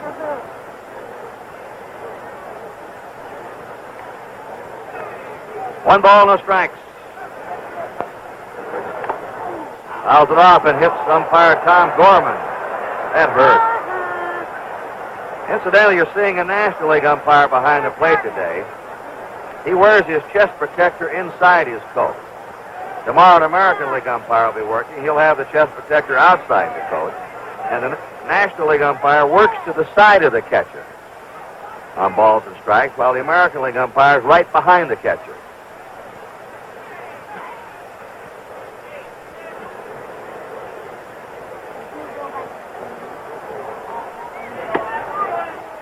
Two and one. He's just a little bit to the side. Or works between the catcher and the batter on that angle. Foul back, 2 and 2. Come on, Kitty! Let's go! This boy up right now, Jim Northrup,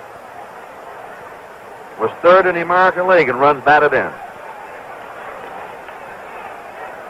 That's lamp black, by the way, under his eyes. The players wear that, the reflection of the sun. 3 and 2. Now, Gibson's had 4 3-2 counts in the game, but he hasn't walked anyone yet.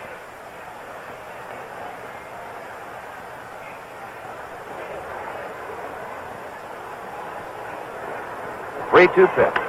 Line drive to the shortstop. Al Maxwell timing his jump to go up for it.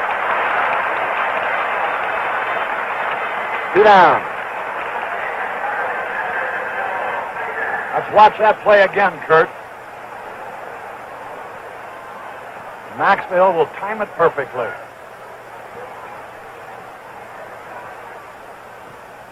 And that's how it's done. That one nearly ripped his glove off. That's the hardest hit ball for the Tigers so far. Ball 1 to Bill Freehan, who struck out his first time.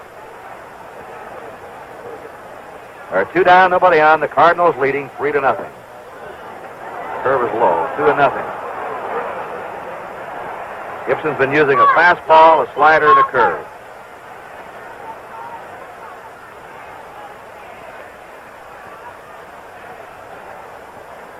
The 2-0 pitch. 3-0. This is his first 3-0 count.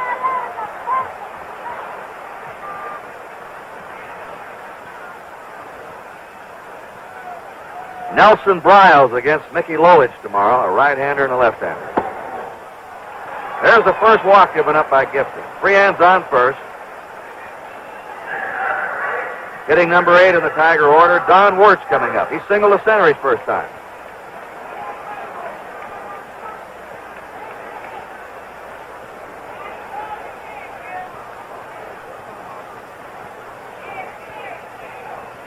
Two down. Freehan at first. Strike to Wirtz. And with 2 away and Freehan on first, Cepeda plays off the bag, even though a right-hander's up there. Denny McClain's due up next. Blew the fastball by him, strike 2. Eddie Matthews just picked up a bat in the Tiger dugout. They might pinch hit for McClain if they get to him. The 2-strike pitch is strike 3. They won't get to him this time. 9 strikeouts for Bob Gibson. He may be challenging the all-time series record of 15 strikeouts. No runs, no hits, no errors, and 1 left. And at the end of 4.5 innings, it's the Cardinals 3 and the Tigers nothing. This was Canada, 1867. The Bank of Commerce began that year. Canada grew, and Canadian Imperial Bank of Commerce kept pace. A reliable, progressive bank. Its thoughts are still on the future. Already, space-age computers serve some branches to give customers fast, electronic service. Eventually, they will link all commerce branches coast to coast.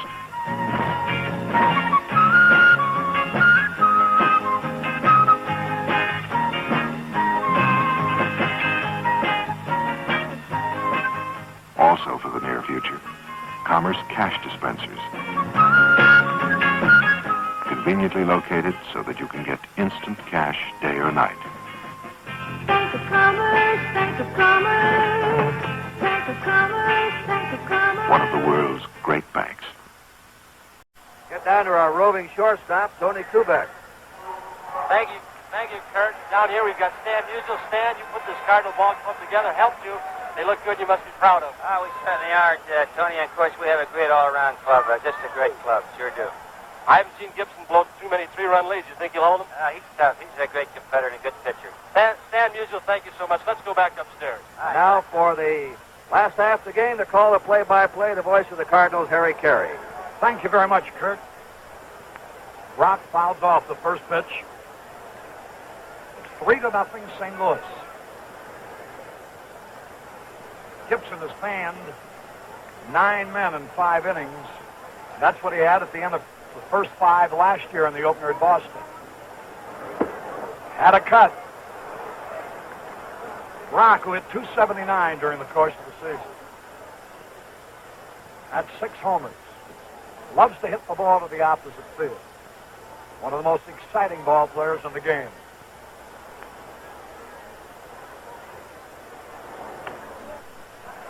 Work. Throwing in time. Downward throws out Lou Brock. That'll bring up Curt Flood. He too is hitless. Cardinals put together 2 timely hits after 2 costly bases on balls for their 3 runs in the 4th. Curt Flood, strangely enough, the only 300 hitter on either team. One of the smallest men, but the biggest hitter. Another souvenir for somebody behind the plate in the stands. This is Curt's 3rd World Series. Had the most hits of any Redbird during the season. Good fastball caught the corner. 2 strikes, no ball. 1 out and nobody on. Cardinals out in front, 3-0. Biggest crowd ever to see a baseball game here. 54,692. Sky high. McAuliffe backing up. He has it. So that's 2 away as Flood pops out to McAuliffe. Here's Roger Maris. He started it all in the 4th inning with a base on ball. Playing his final World Series, ending a great career. Hit the most home runs of any man in history in one season. Foul ball back. A play only by a fan. It's hot and it's humid. Ideal baseball weather in St. Louis.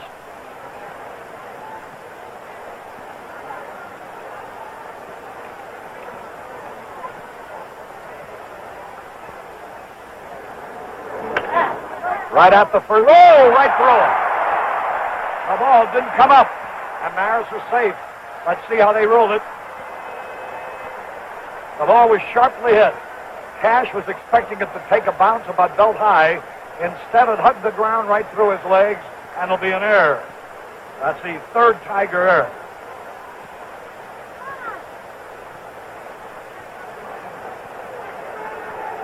Here's Cepeda, nothing out of 2. Cardinals have had only 3 hits. A triple by McCarver, a 1 for naught, and singles by Shannon and Javier. The record for errors in a World Series game.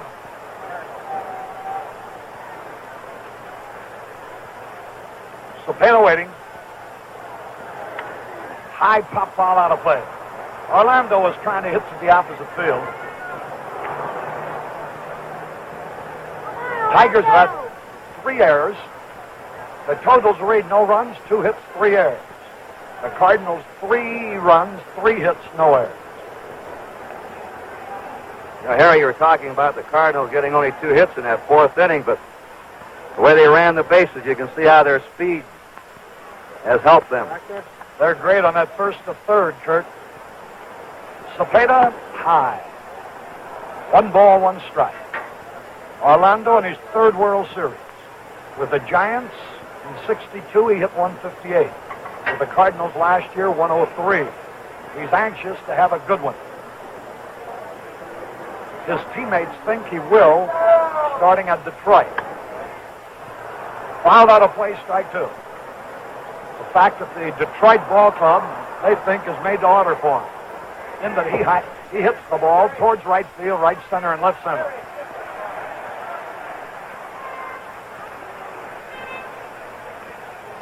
Denny McLain is trailing 3-0. McLain, who had great control all year long, has already walked 3 men, and 2 of those walks resulted in runs. There's a drive, but foul. Look out in the Stadium Club. It hit up against the window in the Stadium Club. Thank goodness that is unbreakable up there, and it hit it with tremendous force. Somebody would have had a baseball for lunch. Baseball a la mode. 2 strikes and a ball. Barely missed with a curveball. Word at third base, playing deep. Stanley at shortstop. McAuliffe playing near second base. Cash has to hold Maris on. Bill Freehan giving the signal. Long drive, deep left field. Horton back. Oh, one-handed stab, beautiful play. Willie Horton made a fine stab, and that ends the inning. No runs, no hits, 1 error, 1 left. At the end of 5, St. Louis 3, Detroit nothing.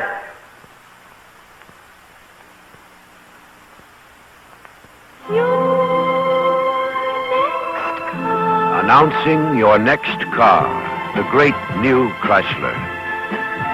Outside it, the surface of the road and the shifting, ever-changing elements. Heat.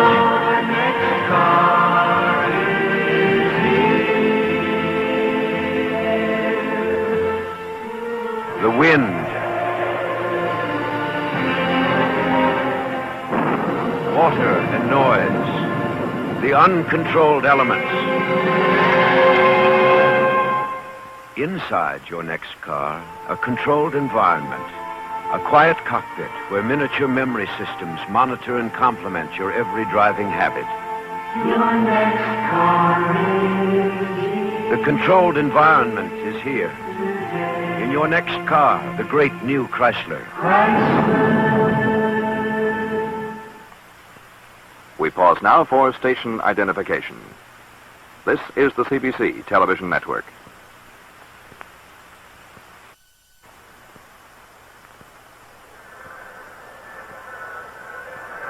With Kurt Gowdy and Tony Kubek, this is Harry Carey at Bush Memorial Stadium. Tommy Matchik, an infielder, is going to be the pinch hitter for Denny McLain. Matchik, 24 years old, started in the Cardinal organization, by the way. Left-handed hitter. Born in Hazleton, Pennsylvania, now lives in Freeland. Tommy Matchik, M-A-T-C-H-I-C-K. So Denny McLain goes out after pitching 5. McLain allowed 3 hits, 3 runs in his 5 innings. Walk 3. Matchik fouling it back. 1 ball and a strike. Matchik had 3 homers, drove in 14 runs. One of the homers was a dramatic one to win a big ball game for the Tigers.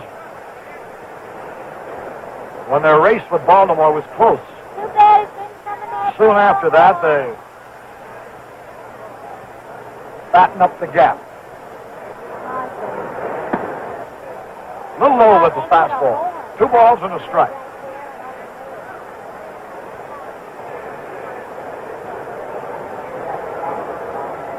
Dick McAuliffe, the leadoff man next. There's a good fastball in there. Gibson is fan 9 already. Pat Dobson is warming up for the Tigers. High pop foul. They stay in play. Shannon can't reach it. How about that? A lady comes up with the ball. Is she happy? She'll be telling the whole neighborhood how she grabbed that ball.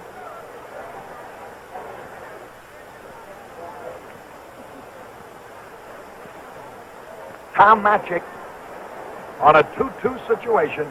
Cardinals are leading 3-0. But everybody is aware of the late inning tendencies of these Tigers.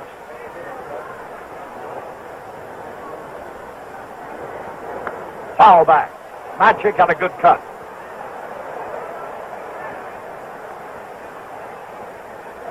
The Tigers drafted Matchick from the Cardinals in the player draft after the 62 season. Only 24 years old.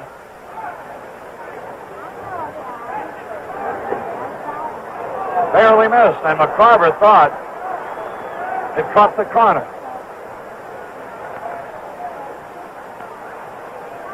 I thought it had the corner, Tom, said McCarver.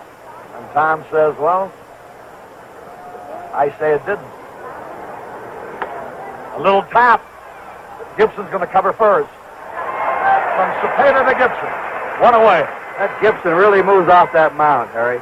He is a cat. There is no question about it. Well, he was an outstanding basketball player at Creighton University and then played with the Harlem Globetrotters. And you know how nimble and agile and quick they are. He can do everything, Gibson. Above all, he can throw that ball mighty hard and win. McAuliffe. Base hit. Sharply hit, too, into right field. McAuliffe pulls a single to right. That's a 3rd hit off Gibson. Never more than 1 in any inning. The Tigers haven't had anybody beyond first base. Gibson has walked 1, allowed 3 hits. So 4 men have reached base, but nobody has gone into what is now virgin territory at 2nd and 3rd for the Tigers.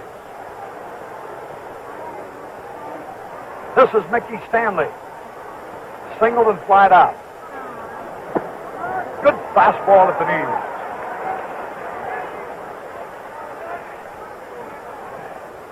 Tigers trying to put a big inning together, and this is something they do frequently. Mickey Stanley hit .259 during the season.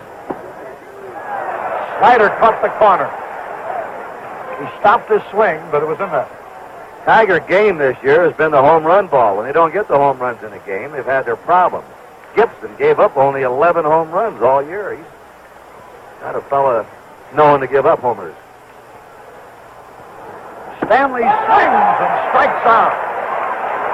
That's number 10 for Gibson. 15 in World Series game is the record. Here's Al Kaline. He's fanned twice.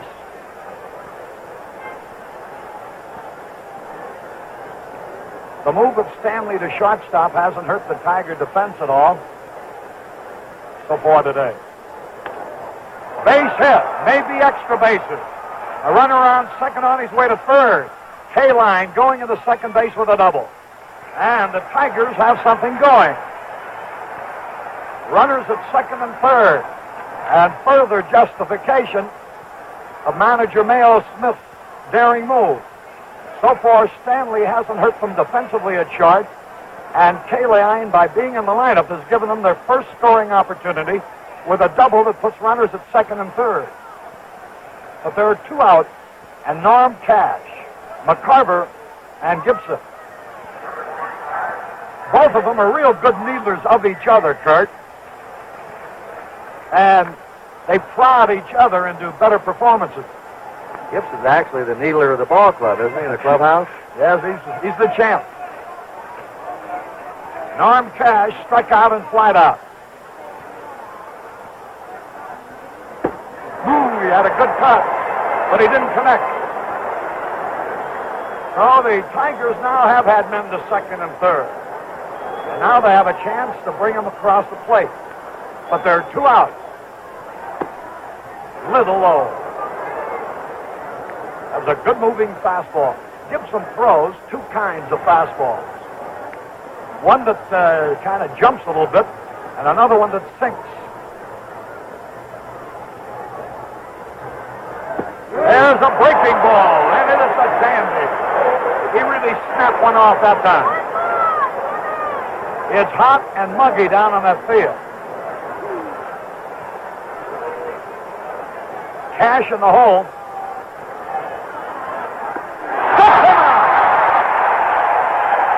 The 11th strikeout. No runs, 2 hits, no errors, 2 left. We go to the bottom of the 6th. Cardinals 3, Detroit nothing.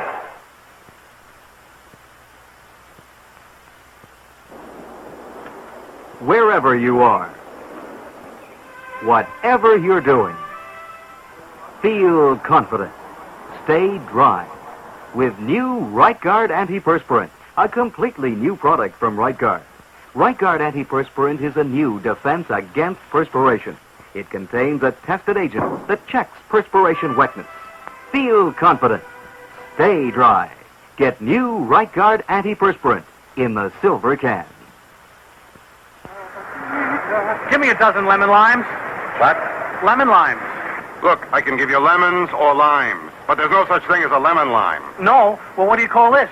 Gillette Foamy with lemon lime. Oh, smell it. It's not sweet like plain lime. The lemon keeps it tangy. See that? Gillette Foamy with lemon lime. Now could you give me a dozen lemon limes? Sure, mister. 1, 2, 3, 4, 5. Shortstop in history. Here again, Tony Kubek. Thank you, Harry. We're talking down here to one of the grand old men in baseball, Casey Stengel. Casey, nice to see you at the ballpark. Nice to see you looking so healthy. Thank you very much. Nice to see you. Here, Quebec. Last World Series is it. Was 1916. You was playing for me, and you got hit in the Adam's apple. You had to bring that up, didn't you? Yeah. Well, it's all right. It hurt us that day. What about this World Series, Casey? Do you have a favorite? Gibson looks tough, doesn't he? Oh, yeah. He is a terrific pitcher because he is 4, 5, 6 years. He's pitched 10 years, and he goes 27 innings every time he's been in the World Series. And I would have to say that you have to be a very good hitter to hit at him, and he doesn't walk too many men. He's a good fielder. He's a good hitter, and he's very alert. He's done a terrific job for the club, and of course, it's a good club. And that's a good club, too, you have over there. You have a couple of boys that I know fairly well, you know, over there. Sane used to work for me, too, and I think your pitcher's been a little wild up to here today. Casey, what about Lou Brock? You were a pretty good base stealer in your day. He can really motor, can he? You said it. He's got that go, go, go, go. And he goes, and he makes the boys a little nervous, and the catcher's anxious. Sometimes they throw a little faster than what you would expect anybody to do. He is really fast and does the job. He does a terrific job. What do you think about the outcome of the series? Do you think Gibson winning this game, if he should, do you think it's the end of the series? Well, I think this fella is good to last 3 games. He finishes so many games. Both of them do that. But the best thing that I can see about what he's going to do, really and truly, is that the club behind him there, that after this, I would say your center fielder is going to maybe make the left fielder do a great job. Casey Stengel, thank you so much. Let's go back upstairs. All right, Tony. He is something, that grand old man. Speaking of being alert, he's still alert, isn't he? I should say. Here's Tim McCarver, bottom of the 6th. Cardinals leading 3-0. The new pitcher is Pat Dobson. Dobson, who is 6'3", a right-hander, comes from, his home is in Durham, North Carolina. He was born in Depew, New York. During the season, he won 5, he lost 8, earned run average 2.66. He's a sinker baller. McCarver pops it up. McAuliffe should get that one easily. He does. 1 gone. 3-0 in favor of the Redbirds.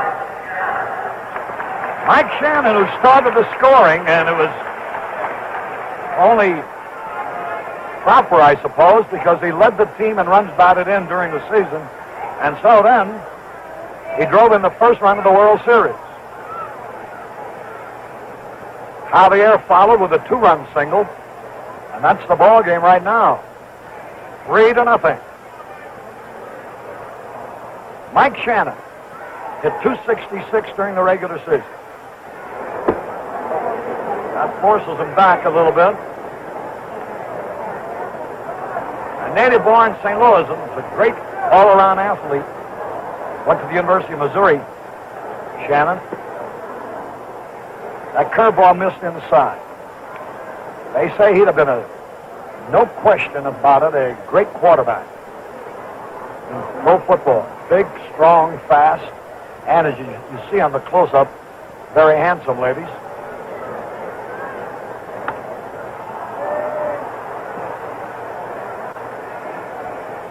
Whoa! Watch it, sir. Watch it. That gentleman just ruined a $150 pair of slacks for a $2.75 baseball. But no greater thrill has a fan than to come home with a baseball.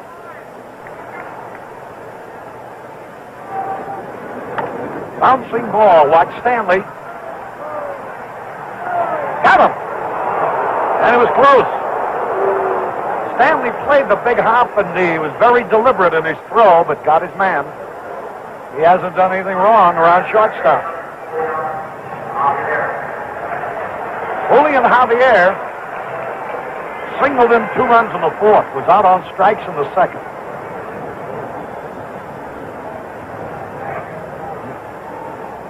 Next to Maris, he is the oldest Cardinal at age 32. From the Dominican Republic. Was obtained by the Cardinals in a trade with Pittsburgh for Vinegar Ben Mizell. Mizell went on to help the Pirates win the pennant that year, as the Cardinals predicted he would. Javier was a minor league ball player in the papers here in St. Louis, and we on the airways were asking the question, who's Javier?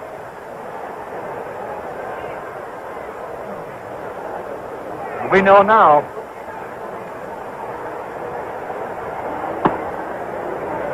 Inside and low. This is his 9th year with the Cardinals. Known for his defense, but he fools you with his power.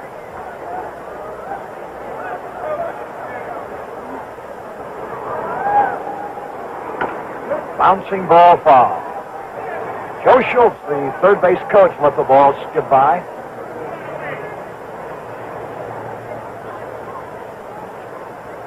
So while the Cardinals helped the Pirates win a pennant by trading a Mizell back there in 1960, Mizell long since is retired and is now in politics down in Carolina, and Javier has been the star second baseman for 9 years. Remember also, Harry, he broke up Lomborg's no-hitter last year. He was the only player back to get a hit off Lomborg in the second game of the series at Boston. He had a double in that 8th inning with 2 outs. 2 men are out, 3 balls and a strike. The outfield plays Javier straight away. Dobson pitches high, ball 4. So Javier is on with 2 out. Now the Cardinals have been running. I don't know whether they've been running on the pitchers or running on freehand. There's no way we can, wouldn't be fair for even to try to conjecture from up here. But they haven't hesitated to run. They have stolen 2 bases. Maxwell is a good hit and run man, by the way. He hit .252 this past season, his best year in the majors.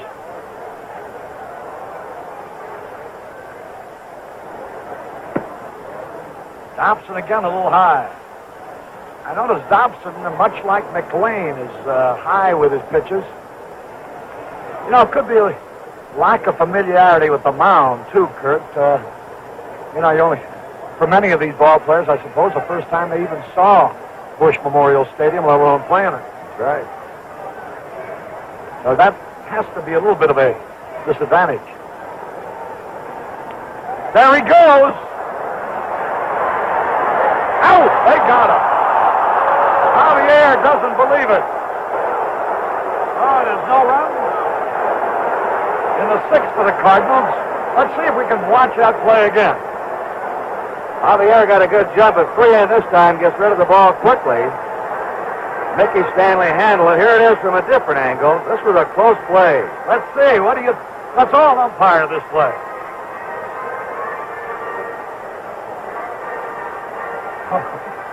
I guess that's long enough. Look, no runs, no hits, no errors, nobody left. The end of 6. St. Louis 3, Detroit nothing. Dutch fever, please, not now. Son, tiny mistake, and the whole place goes up like gangbusters. Oh, don't show me the Dutch coronet. Dodge Coronet 500 for 1969. To start it moving, just step down and stand back. 318 cubes do the rest. New excitement in a feverish new shape. No Dutch fever now. In here, a beautiful new world of color and comfort, including wood grain panels and a fold-up armrest if you like. One look at that car now, buddy, and it's goodbye, Charlie, right there. Oh, that's what I think it is. Dodge Coronet 500. The look is new. The price is now. Dodge Fever. More powerful than ever. Dodge is turning. More powerful than ever. Dodge is turning up the fever now. You know, if NBC could have supplied the umpires one of these sets and given them time to look at that slow motion, they might have given a different decision that time. But I tell you, I bet you those umpires are right 1,000 times out of 1,001. From the looks of the slow motion, they may have missed that one. Willie Horton leading off. Ooh, what a cut. You can see why he hit 36 home runs, but he fouled it off. Like so many of the Tigers, this is his first World Series. Look at his neck and shoulders, Harry. That's where his power is.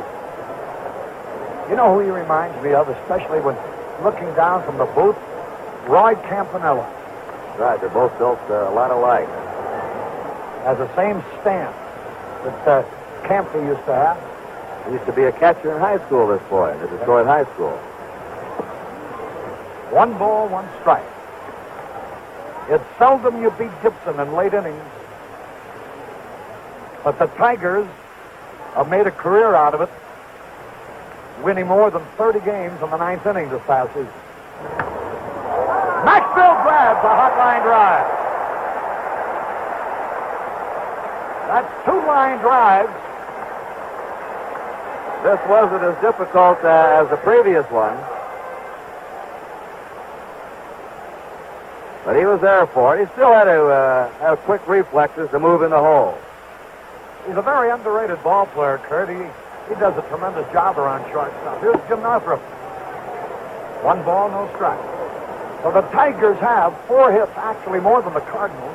Have hit several balls on the nose, line drives at the shortstop that have been caught. So they haven't exactly been handcuffed, although they're losing 3-0.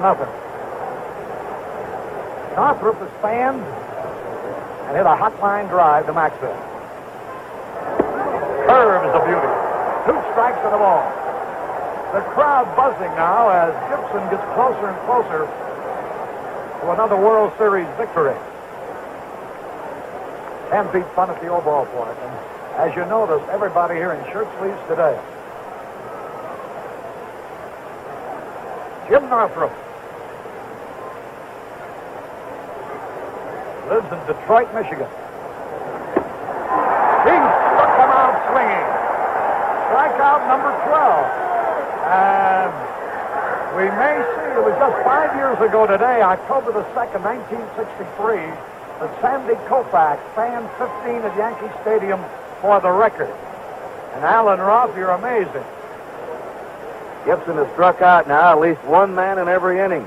He's been consistent with those strikeouts. His big inning was the second when he struck out the start. Bill Freehan up there, he is fanned and walked. I referred to our statistician, Alan Roth, who is a fountain of fingertip information. why he never gets a manicure.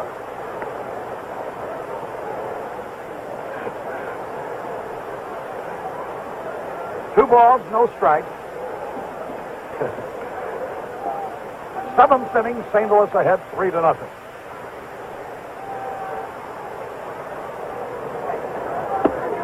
With 2-0, he went to a breaking ball and split the plate with it. He's really been getting that curve over today, Harry. 2 balls and a strike. 2 out. Fouled out of play. Bob Gibson is author of a book, Ghetto to Glory. He's from Omaha, Nebraska, you know. And the town is really proud of him. As well they might be.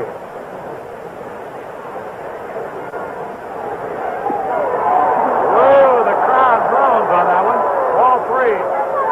Naturally, as Gibson's getting close to a strikeout record. Anything anywhere near the plate, the St. Louis fans want to have called a strike. 3-2 pitch. Good hit out. Strikeout number 13. Nothing across for Detroit in the 7th. We go into the bottom of the 7th inning. It's St. Louis 3, Detroit nothing.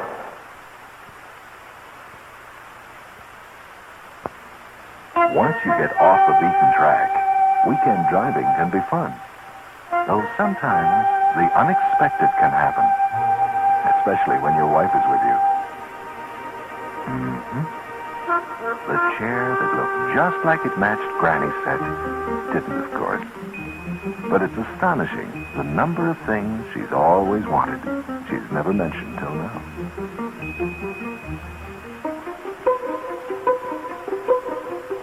That's when it's nice to have cash on hand at the Commerce. Cash for spending, cash for saving. The Commerce checking account plus savings account gives you the best of both worlds. Lets a man be his own master. Yes, sir. Weekend drivers sometimes get an unexpected bonus, especially when they keep cash on hand. Keep cash on hand at the Commerce. Where are you now, Tony Kubek? Harry Carey, I'm right down here with the wife and daughter, Mrs. Bob Gibson and Renee Gibson. Mrs. Gibson, you must be proud of Bob once again. I sure am, as usual. Well, that's good. We'd like to talk to you longer. The game's about to begin. Renee, you proud of your daddy?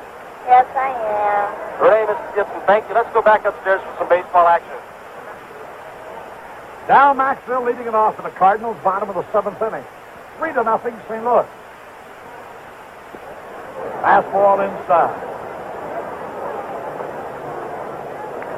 Pat Dobson, who relieved Denny McLean.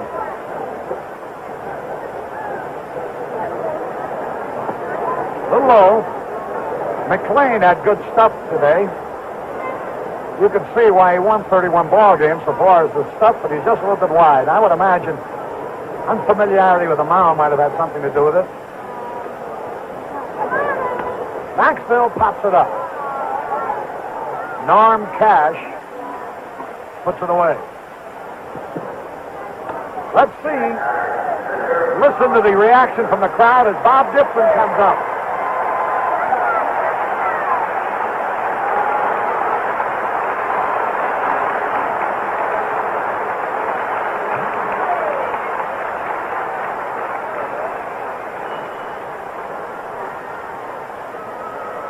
Gibson sacrificed in the 3rd, struck out in the 4th. He's a good hitter. Fouled it back. This is the 2nd time in World Series competition that Gibson has fanned 13 men, and this game isn't over yet. He fanned 13 against the Yankees in 1964.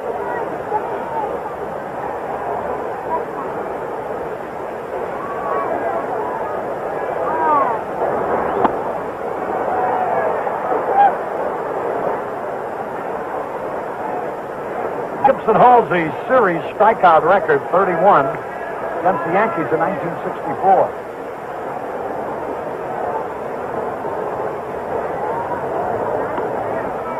This is his 7th game, World Series competition.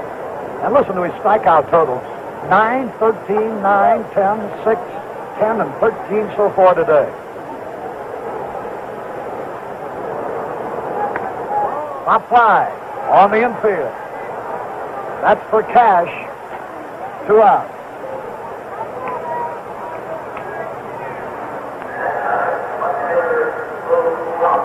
Here's Lou Brock coming out. Gibson is shooting for a record share with Lefty Gomez and Red Ruffing of 6 consecutive wins in series competition. If he wins this one, he'll move in to that record book with Gomez and Ruffing. If he pitches a complete game, he sets a new record for most consecutive complete games.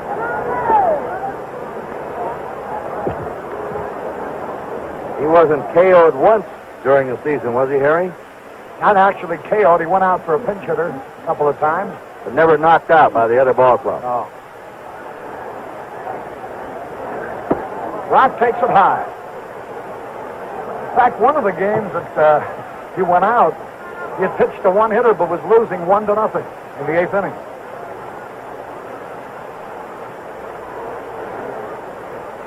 He pitched 13 shutouts, as Kurt told you earlier. And I believe something like 10 games he allowed 1 run. Little tap, foul. 2 strikes and a ball. 2 out. Brock's a tough batter for the third baseman. He has to play in shallow and shade the line. And as Harry's been pointing out, he can hit to the opposite field, and sometimes he'll hit those wicked shots down there to that third baseman shallow. That he does. 2 strikes and a ball. Rush him back. Pat Dobson, a right-hander, with the relief of Denny McLean. McLean was touched for 3 runs on 2 hits and 2 walks. 1 error also involved in the 4th inning.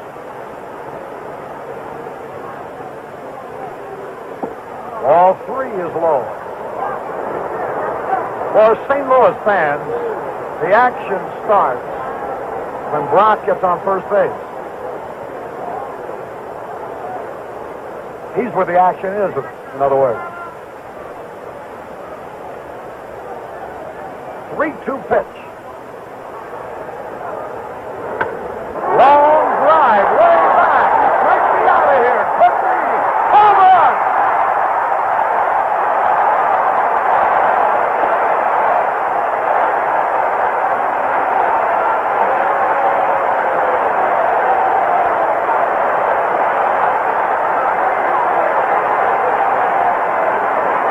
Lou Brock hit one a mile high into the right center field stands, and the Cardinals lead 4-0, and there are the Albertos down there, naturally very happy.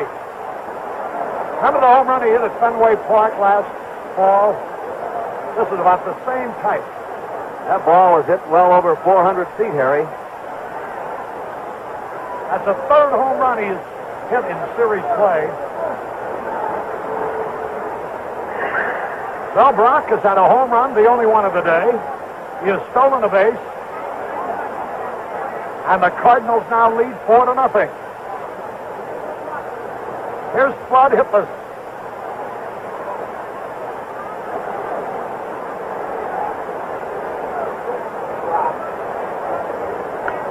Smash, base hit. Flood singles to center. The Cardinals now have 5 hits. Roger Maris getting a big hand.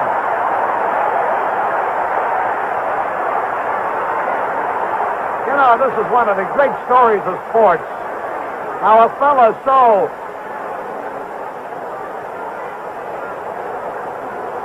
unpopular with fans while a member of the Yankees changes uniform and becomes the toast of the town in St. Louis. That's what's happened to Roger Maris. They love him here.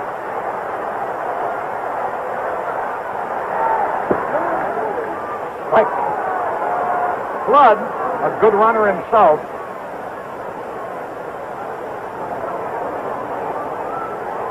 Cardinals have tried to steal 3 times. succeeded twice, so they've been running on the Tigers.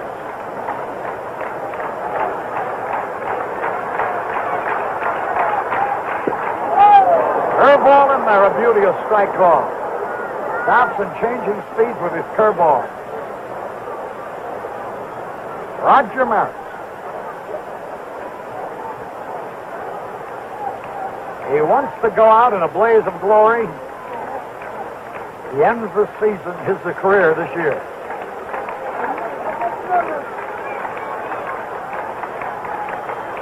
Rogers, 34 years old. He could play a few more seasons. He's anxious to move to his new home at Gainesville, Florida. There goes Flood. Hey, for stolen base.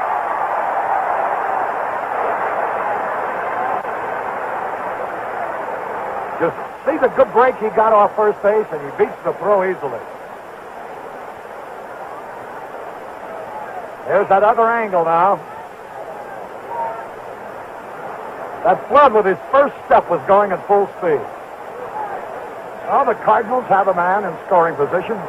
They have stolen 3 bases. They failed once, and that one time close enough to precipitate a mild discussion. So they've been running. 2 strikes and a ball.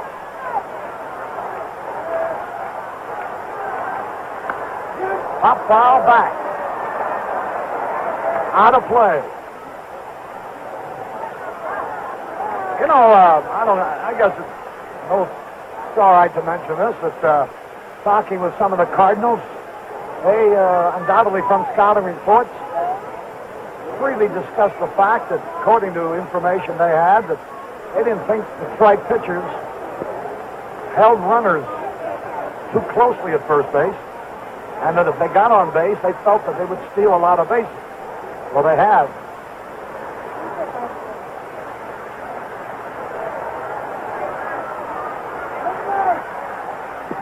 Outside. 2-2. Maris' 16th year as a professional, 12 of them in the major league. Home originally, Fargo, North Dakota. Famous for his home runs, but always been underrated as an outfielder, Harry. And very seldom makes a mistake defensively. Ball 3, almost threw it away. 3-2 now. Yeah, he's been the complete ball player. Good runner, great arm, fine fielder, power hitter.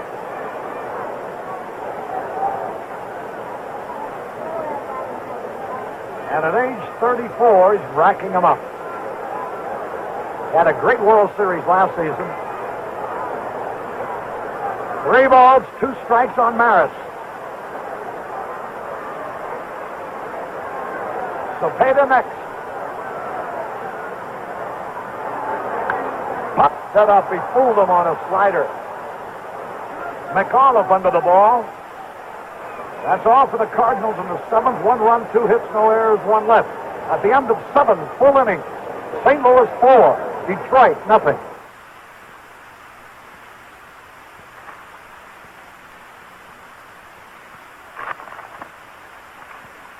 Hello, you technical masterpiece, you. This time people are going to see what goes on inside a 69 Plymouth Fury, not just how beautiful you are. All the time we engineers spent giving you more room inside. And this gorgeous unitized body. Oh, sure it's gorgeous because we give it a 7-step dip and spray anti-rust treatment. And who's going to tell about the big brakes if I don't? And an enormous trunk. And the magnificent chrome steel torsion bar. Wait a second. See what you're doing,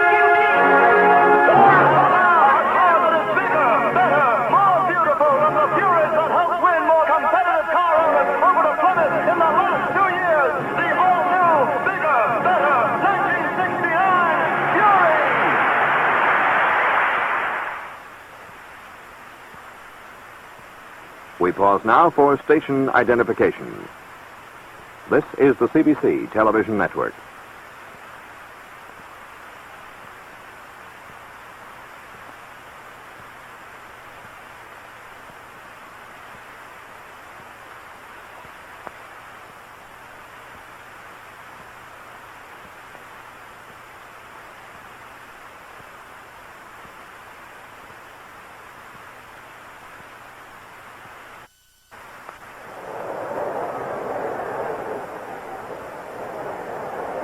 With Kurt Gowdy and Tony Kubek, Harry Carey at Bush Memorial Stadium. We're in the top of the eighth inning. A pinch hitter up there, Eddie Matthews, 37-year-old veteran, appearing in his third World Series, his first as an American leaguer.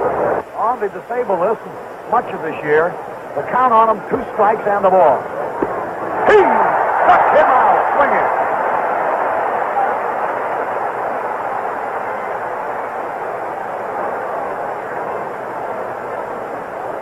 That is number 14. Eddie Matthews batting for Don Wirt. Went down swinging. Harry, here's a man who was almost incredible this year as a pinch hitter, Gates Brown. Let you read that average off as a pinch hitter. 462 as a pinch hitter with 18 hits, 9 of them for extra bases. Gates Brown, a left-handed batter, pinch hitting here. Cardinals leading 4-0. The next strikeout, if he gets one for Gibson, will tie the World Series record for strikeouts in a game. It's a little low. 4-0, St. Louis. Bob Gibson doing it again. Little low, ball 2.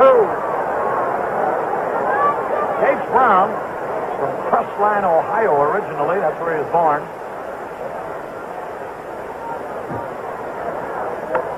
Swings, pop fly, short left. Brock will get it. 2 gone. And here's Dick McCullough.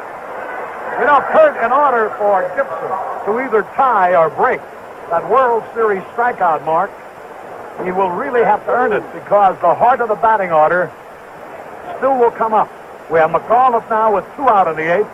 Stanley, Kaline, and Cash are sure to bat in the 9th.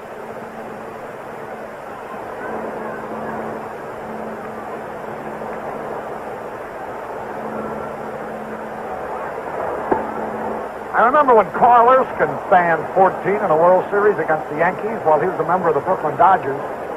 That held up as the record until Sandy Koufax broke it.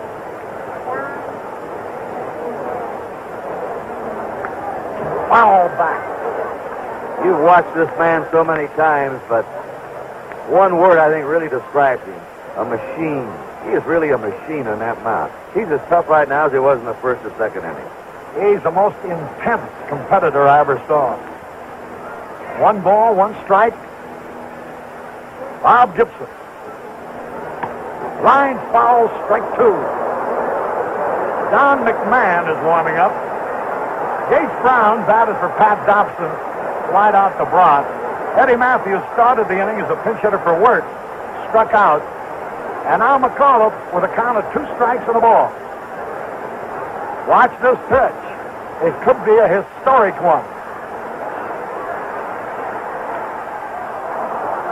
Fly ball, left field. That's all. 1, 2, 3, nothing across as McAuliffe flied to Brock. At the end of 7.5 innings, it remains the Cardinals 4, Detroit nothing. This is the new Gillette Techmatic razor. If you think it looks like the old Gillette Techmatic razor, you're right. The only difference is this little gadget on the cartridge. Now it's set for light beards like mine. But turn it, And you get a slightly closer shave for slightly heavier beards like mine. Turn it again. And you get an average shave for average beards. The same shave you got from the old Techmatic. Turn it again.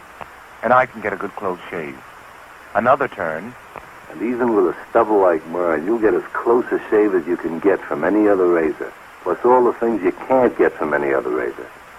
The lever to change edges, the razor band for less nicks, the light feel, the new adjustable Gillette Techmatic. The almost perfect razor made perfect.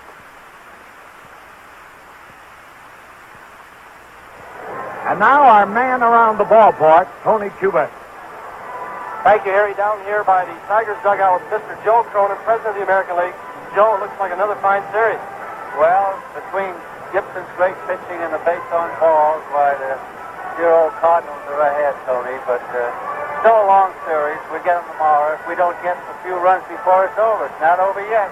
Joe, where'd you get that nice-looking NBC cap from. Is it helping you out? Through the courtesy of NBC, many millions of fans are watching this game.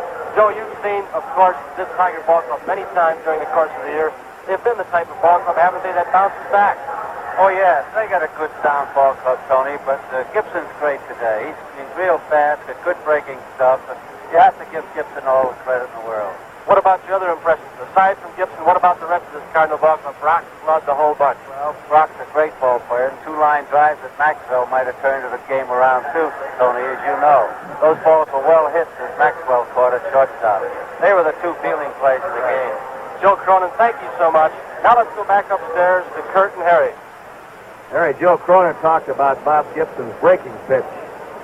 I think that's been the key to Gibson today. We all know what a fastball has got, but he really has had a curveball and has been getting it over. How well would you say he's pitched there with his curve compared to regular season games? His last start, he had a great curveball. He said the best curveball he had had all year, and apparently it has stuck with him for the first game of the World Series. You know, he's a very proud man, this Gibson, Kurt, and if it was to be a contest between the two greatest pitchers in the game, and that's what it was billed and is, Gibson was going to win because he just thinks he's the greatest. And certainly he has lived up to that. Cepeda, strike called. Don McMahon, 38-year-old veteran, years of experience in the National League with Milwaukee, Houston, then in the American League with Cleveland, the Red Sox, White Sox, and now with the Detroit Tigers, for whom he did some fine work during the season. He won 5, lost 2. Great earned run average. Right-hander delivers and it's high. 2 balls and a strike. Cepeda the hitter. He's nothing out of 3. Hit 1 ball very hard that Horton grabbed in the 5th.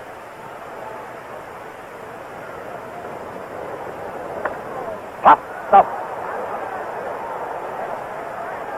Bill Freehan has it. Dick Trzaskowski is now playing third base as a result of work having been pinch hit for him. One defensive feature the fans might watch for in this series, Norm Cash and Bill Freehan going for foul balls. They're both outstanding handling fouls. Here's McCarver. He tripled for the first Cardinal hit in the second. Nothing happened as a result. McLean came right back to fan the next 2 men. He walked in the 4th and scored. Popped up in the 6th. McCarver the batter. Don McMahon throws low and inside. McLean pitched the first 5 innings. Then Pat Dobson went the next 2 for the Tigers.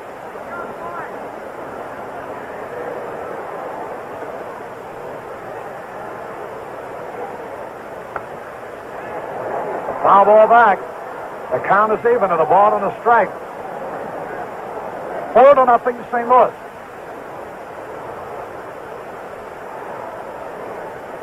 I saw Frank Blair this morning, and I believe he gave a computerized final score of 5-2.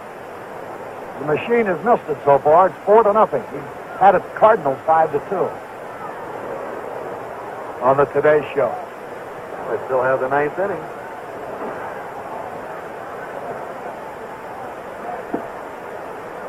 Two balls and a strike. McCarver the batter. The big first game of the World Series. Riles against Lolick tomorrow. Then a day off, and then Saturday it starts in Detroit. It's high, ball 3.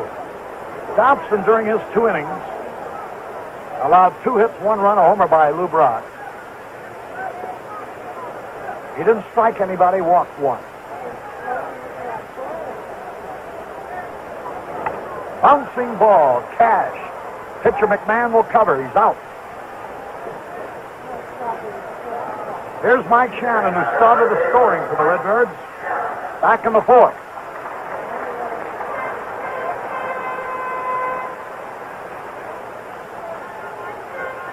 I've mentioned our demon statistician, Alan Roth, and Shore and Begora, our production manager, comes in for a bow. Jim O'Gorman. Like Gorman isn't Irish enough, he had to put an O. Shannon fouled it.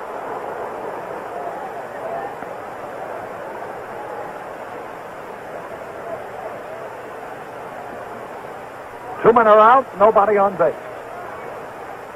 McLean, Dobson, and now McMahon for the Tigers. Ground ball, that's through there. Base hit.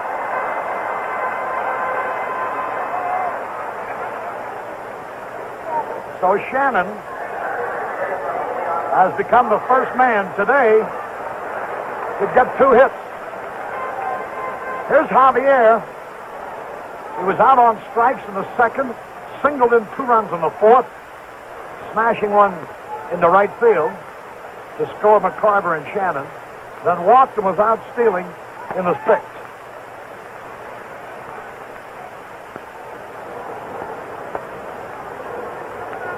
The Cardinals are tough in World Series competition.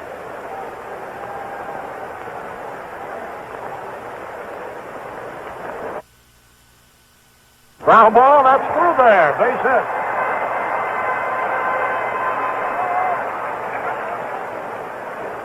So Shannon has become the first man today to get 2 hits. Here's Javier. He was out on strikes in the second, singled in 2 runs in the fourth, smashing one in the right field to score McCarver and Shannon, then walked and was out stealing in the 6th.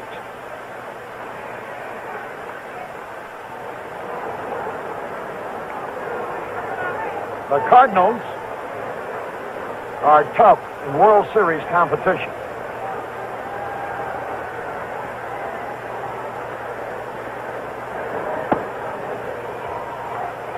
One ball, no strikes. They've won more World Series than any major league team with the exception of the Yankees. Cardinals have won 8 out of the 11 they've participated in, including the last 4 they've played in. 1 ball, 1 strike as a result of the foul tip. A runner at first base, 2 men are gone, bottom half of the 8th inning. The Tigers come down to the 9th with the heart of the batting order, Mickey Stanley, Al Kaline, and Norm Cash.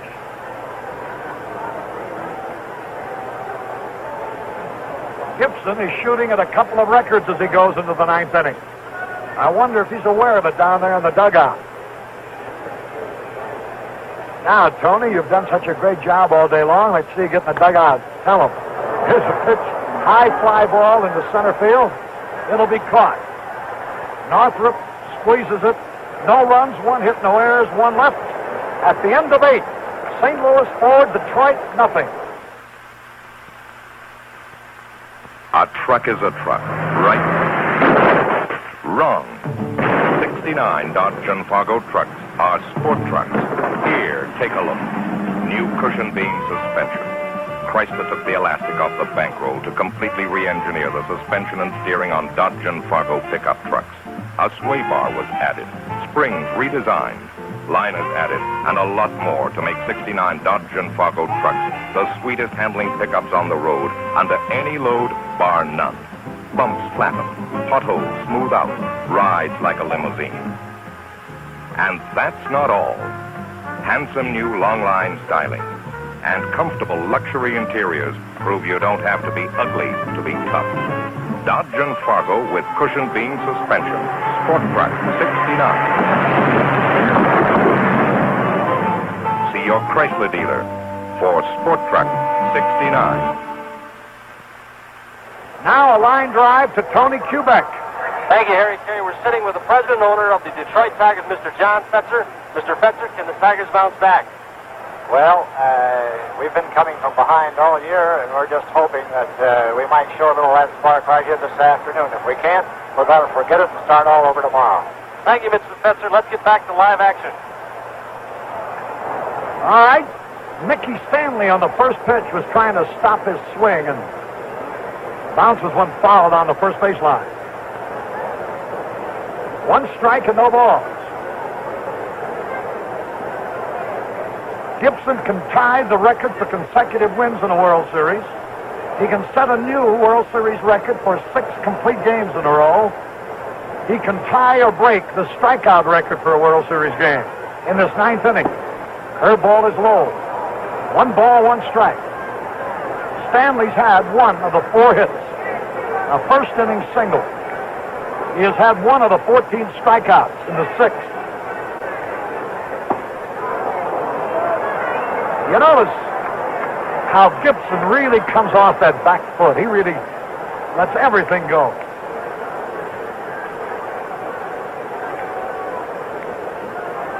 Two balls and a strike. Mickey Stanley fouls back. 2 balls, 2 strikes. Let's watch this pitch. It could be a record pitch coming up. Harry, also, Bob Gibson, if he holds on to this lead, can become the first National League pitcher to ever win 6 World Series games. It could be a productive afternoon. He looks oblivious to it all. Here it is. Foul out of play. The crowd here knows the strike, what he's shooting at. Every time the count gets to 2 strikes, they start to stir through the stands. They know he's 1 strikeout away from tying the record. 1 from tying and 2 from breaking it. 2-2 pitch.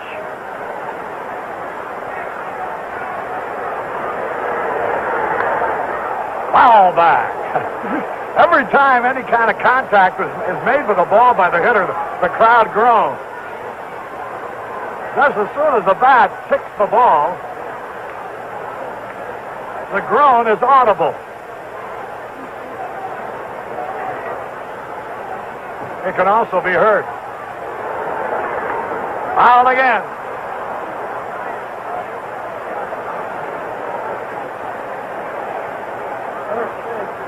Lou Cusserell, I think you're right. It's the transistor radios in the crowd that have informed them as they're getting the NBC radio report. 2-2 pitch. Right up this way. 2 balls, 2 strikes. So he still has a shot at that strikeout.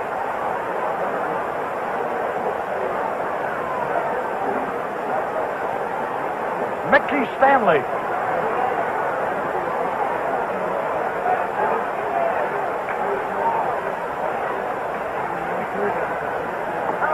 A lot of time on this one. Base hit! A single to center for Stanley. He hit a slider about belt high. Well, the Tigers are 4 runs behind. But this is a plucky ball club all year long.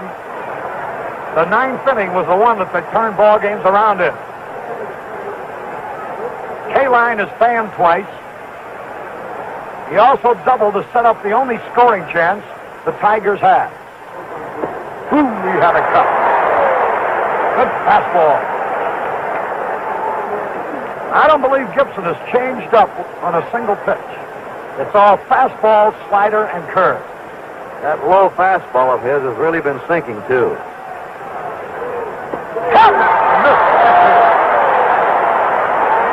Now what, Harry? Curveball? I think he'll go with the mustard. Let's see. 2 strikes, no ball. Stanley at first. Cepeda not holding him on.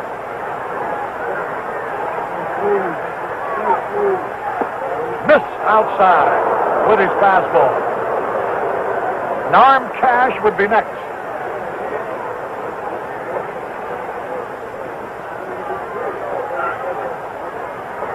Al Kaline, who has waited 16 years to play in a World Series game. Fouls it out of play off to the right. 2 strikes and a ball. Isn't it a funny game? With all the suspense now, just on an inconsequential thing like a strikeout. All over the world, people, I'm sure, are tensed as they are here at the ballpark for this pitch.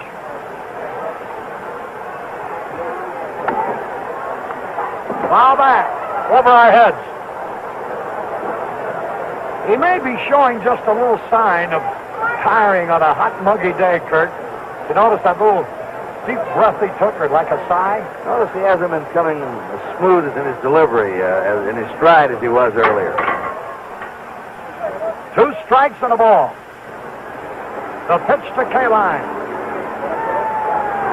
Got him! Listen to the crowd.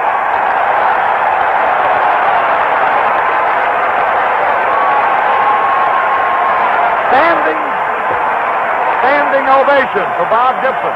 He has just tied a World Series record.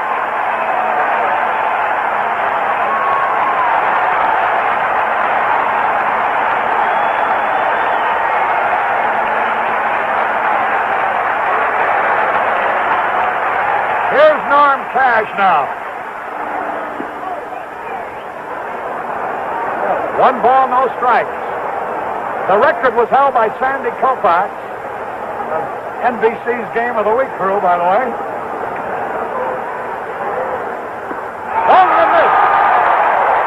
He wants to establish a new record now, and he needs 1 strikeout with 2 men to go.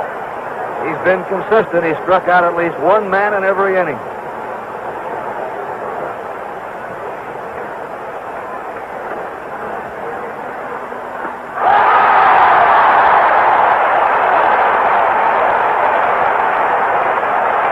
Such a dramatic scene that I find myself not wanting to say a word because your picture's telling you the whole story.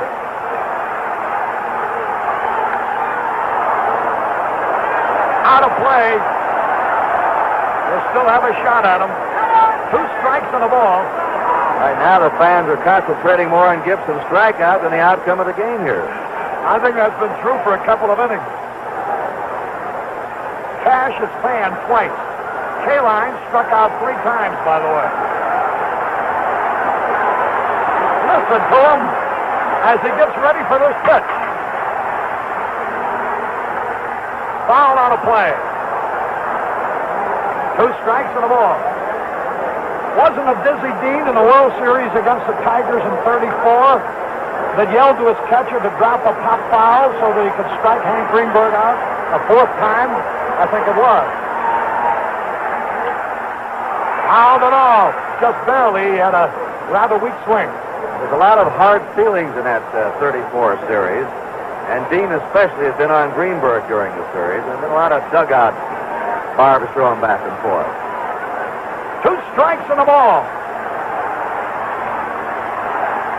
Ooh, he almost chased it. 2-2. Willie Horton will be next. He needs a strikeout for a new record.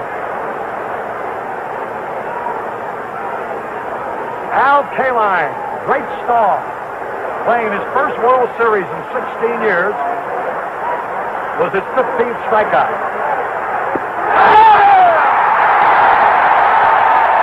Once again, a standing ovation. A new World Series record.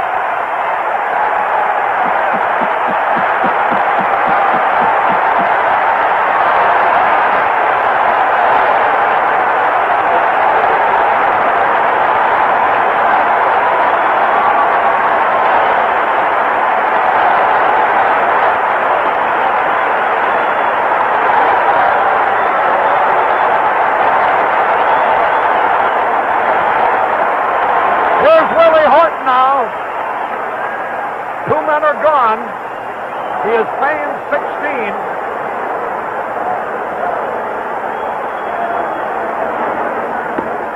Fastball outside.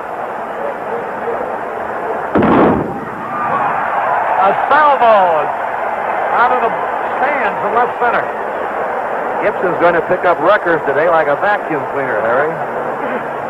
1 ball, no strikes. High pop. 1 ball, no strikes. High pop foul back. He got 2 strikeouts in the first, 3 in the second, 2 in the third, 1 in the fourth, 1 in the fifth, 2 in the sixth, 2 in the seventh, 1 in the eighth, 2 so far in the ninth. What a remarkable performance.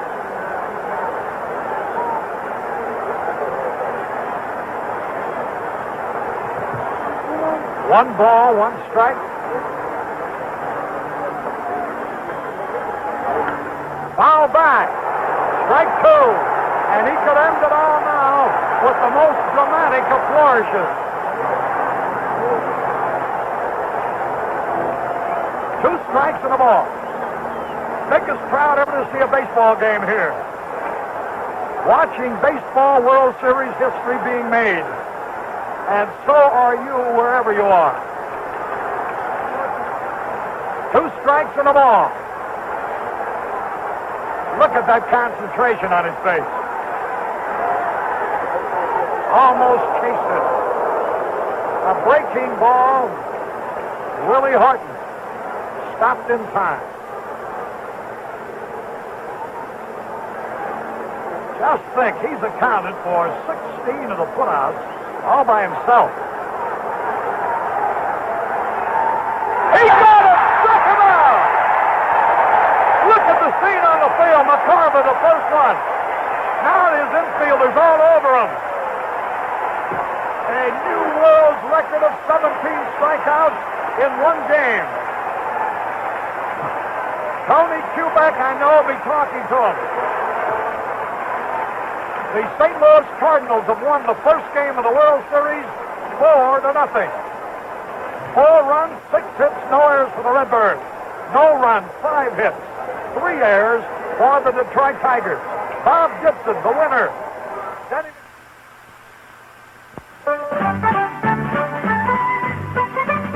This bank began the year Canada began and grew along with Canada. All along the way, wherever history was being made, the commerce was there. Reliable, progressive, a real working bank. Serving the loggers,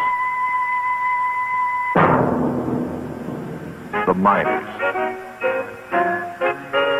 the oilmen.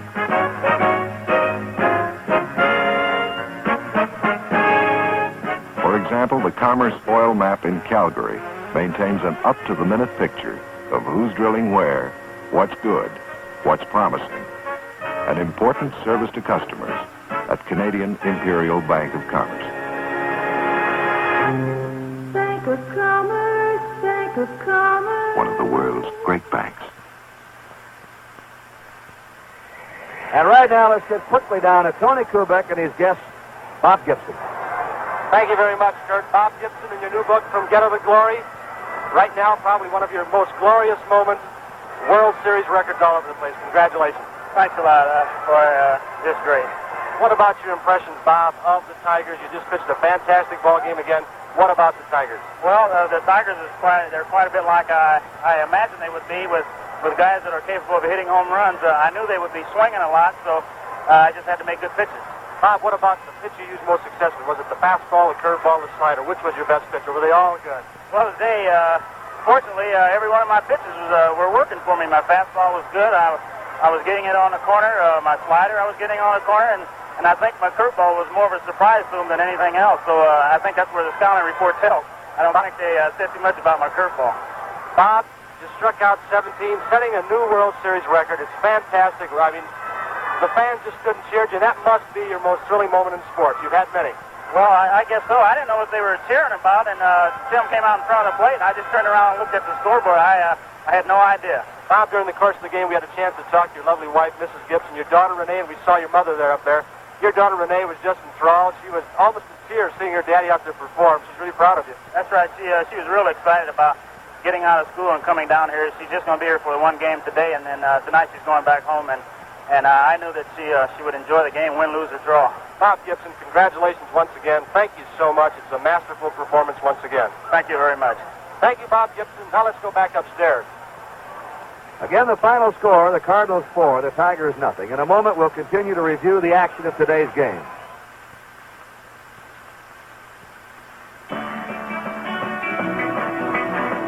Just look what women's up to now. Just look what women's up to now. Driving will never be the same again for you. Introducing the 1969 Plymouth Fury. A whole new car. Longer, wider, completely redesigned from rubber to roofline. Belvedere, our mid-size success car. 26 models, 18 colors, 76 interiors. Valiant, the compact that didn't get bigger, just better. Barracuda, 4 great engines, 3 great bodies, and torsion bar suspension for true sports car handling. See what Plymouth's up to now at your Plymouth dealers. Just look what Plymouth's up to now.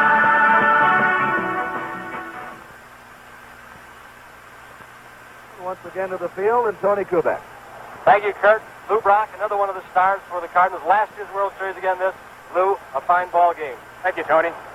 Let me ask you something about your injury. You went off the field. In fact, your trainer came out to talk to you. Anything serious? What specifically is it? Well, Tony, actually, I jammed the shoulder going into second base, and of course, right then and there, one of those tight plays that flash went through the body. It just stunned you for a second, and of course, I couldn't lift the arm for a split second, and I ran to third base, and of course, I tried to lift it in, and I found I couldn't, so I need a few moments so I get back in. Well, get the shoulder back in place. Well, it's nothing serious, really, that will keep you out of the next World Series game. Well, I hope not. It's hard to tell until tonight, and of course, I hope not. And when I was training, I hope that I'll be able to come back tomorrow. Lou, let's ask your impressions of the Tigers, of course, and let's have your impressions of Denny McLain. What about McLain? How did he look to you? Well, actually, Denny McLain today was somewhat wild, Tony, and of course, he couldn't get his pitches down. He had good stuff, but he was just wild and high, and he couldn't get it down. And of course, we decided to take, and we did, and of course, we got a couple of hits in between, and I think that's a ball game. What about the rest of the Tigers? You talked about McLain. What about them as a team? Do they impress you in any way whatsoever? They most certainly do. They come out there swinging at bat. Of course, when you got a guy like Gibson pitching, is awful tough for any ball club, that is. Any day that Gibson is right, he's going to be tough to beat. And, of course, they battled Gibson all the way, and I'm sure that they've come out again tomorrow swinging. Lou Brock, thank you so much. We appreciate you coming on. Hope you have another successful series. Thank you, Tony. Thank you, Lou Brock. Now back upstairs. Again, the final score. The Cardinals 4, the Tigers nothing. In a moment, we'll continue to review the action of today's game. Wherever you are, whatever you're doing, feel confident. Stay dry with new Right Guard Antiperspirant, a completely new product from Right Guard. Right Guard Antiperspirant is a new defense against perspiration. It contains a tested agent that checks perspiration wetness. Feel confident. Stay dry. Get new Right Guard Antiperspirant in the silver can.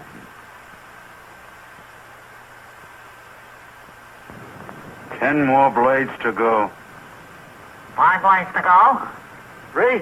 Just 3 blades to go.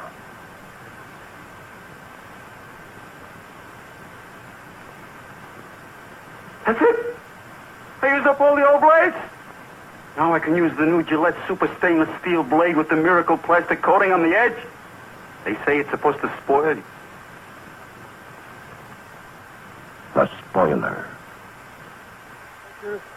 To pitch 6 consecutive complete game victories in the World Series. He's the first National League pitcher to win 6 World Series games, and of course set an all-time World Series strikeout record with his 17 strikeouts. 3 pretty tough hitters he got out of the 9th inning. K-Line, Cash, and Horton, Harry Carey. As we indicated before, in order for him to get the record, he was really going to have to earn it, and he did. And he just wanted to prove he's the greatest pitcher alive, and he may have done that here today, Kurt, I'll tell you. 14 shutouts this year, 13 in the regular season. The fellow seems to be at his best with the biggest pressure on him. You remember we were talking about his curveball today, and I noticed he said to Tony Kubek that his curveball was better today, and apparently the scouting reports had encouraged him to throw more curves. In his last outing during the regular season, he was impressed with the fact that his curveball had improved so much. And if he's added another great pitch to what he already had, how are you ever going to beat him? Well, tomorrow it's going to be a right-hander, 19-game winner, Nelson Briles. Mickey Lolich, a 17-game winner, and watch out for Lolich. He can be a real sleeper, Harry. He finished the season very strongly, just as he did last year. He's a left-hander that may give the Cardinals a lot of trouble. Now, we'll be back with more about the 1968 World Series and a look at tomorrow's second game.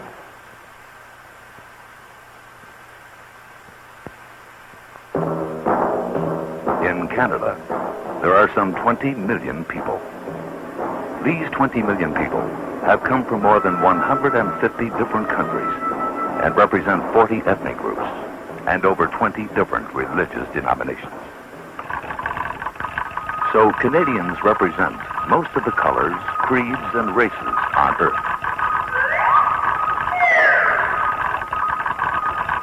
Different features,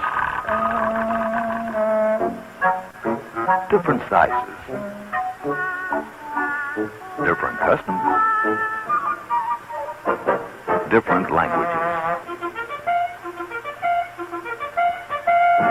And as for brains or ability, no one race has a monopoly on these. Higher on the basis of merit.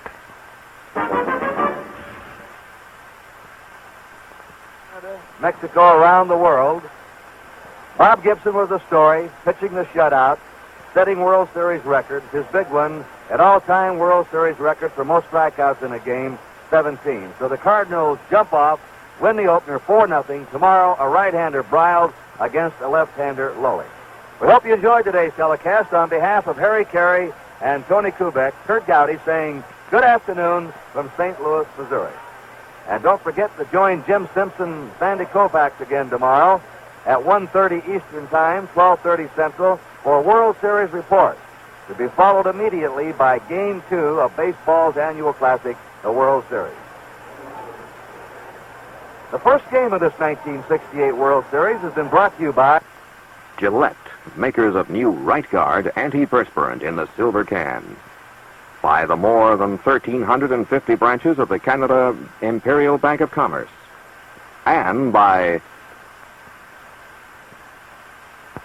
Chrysler Canada Limited and the Dodge, Plymouth, Roots, and Simca dealers who sell the quality engineered cars and trucks by Chrysler.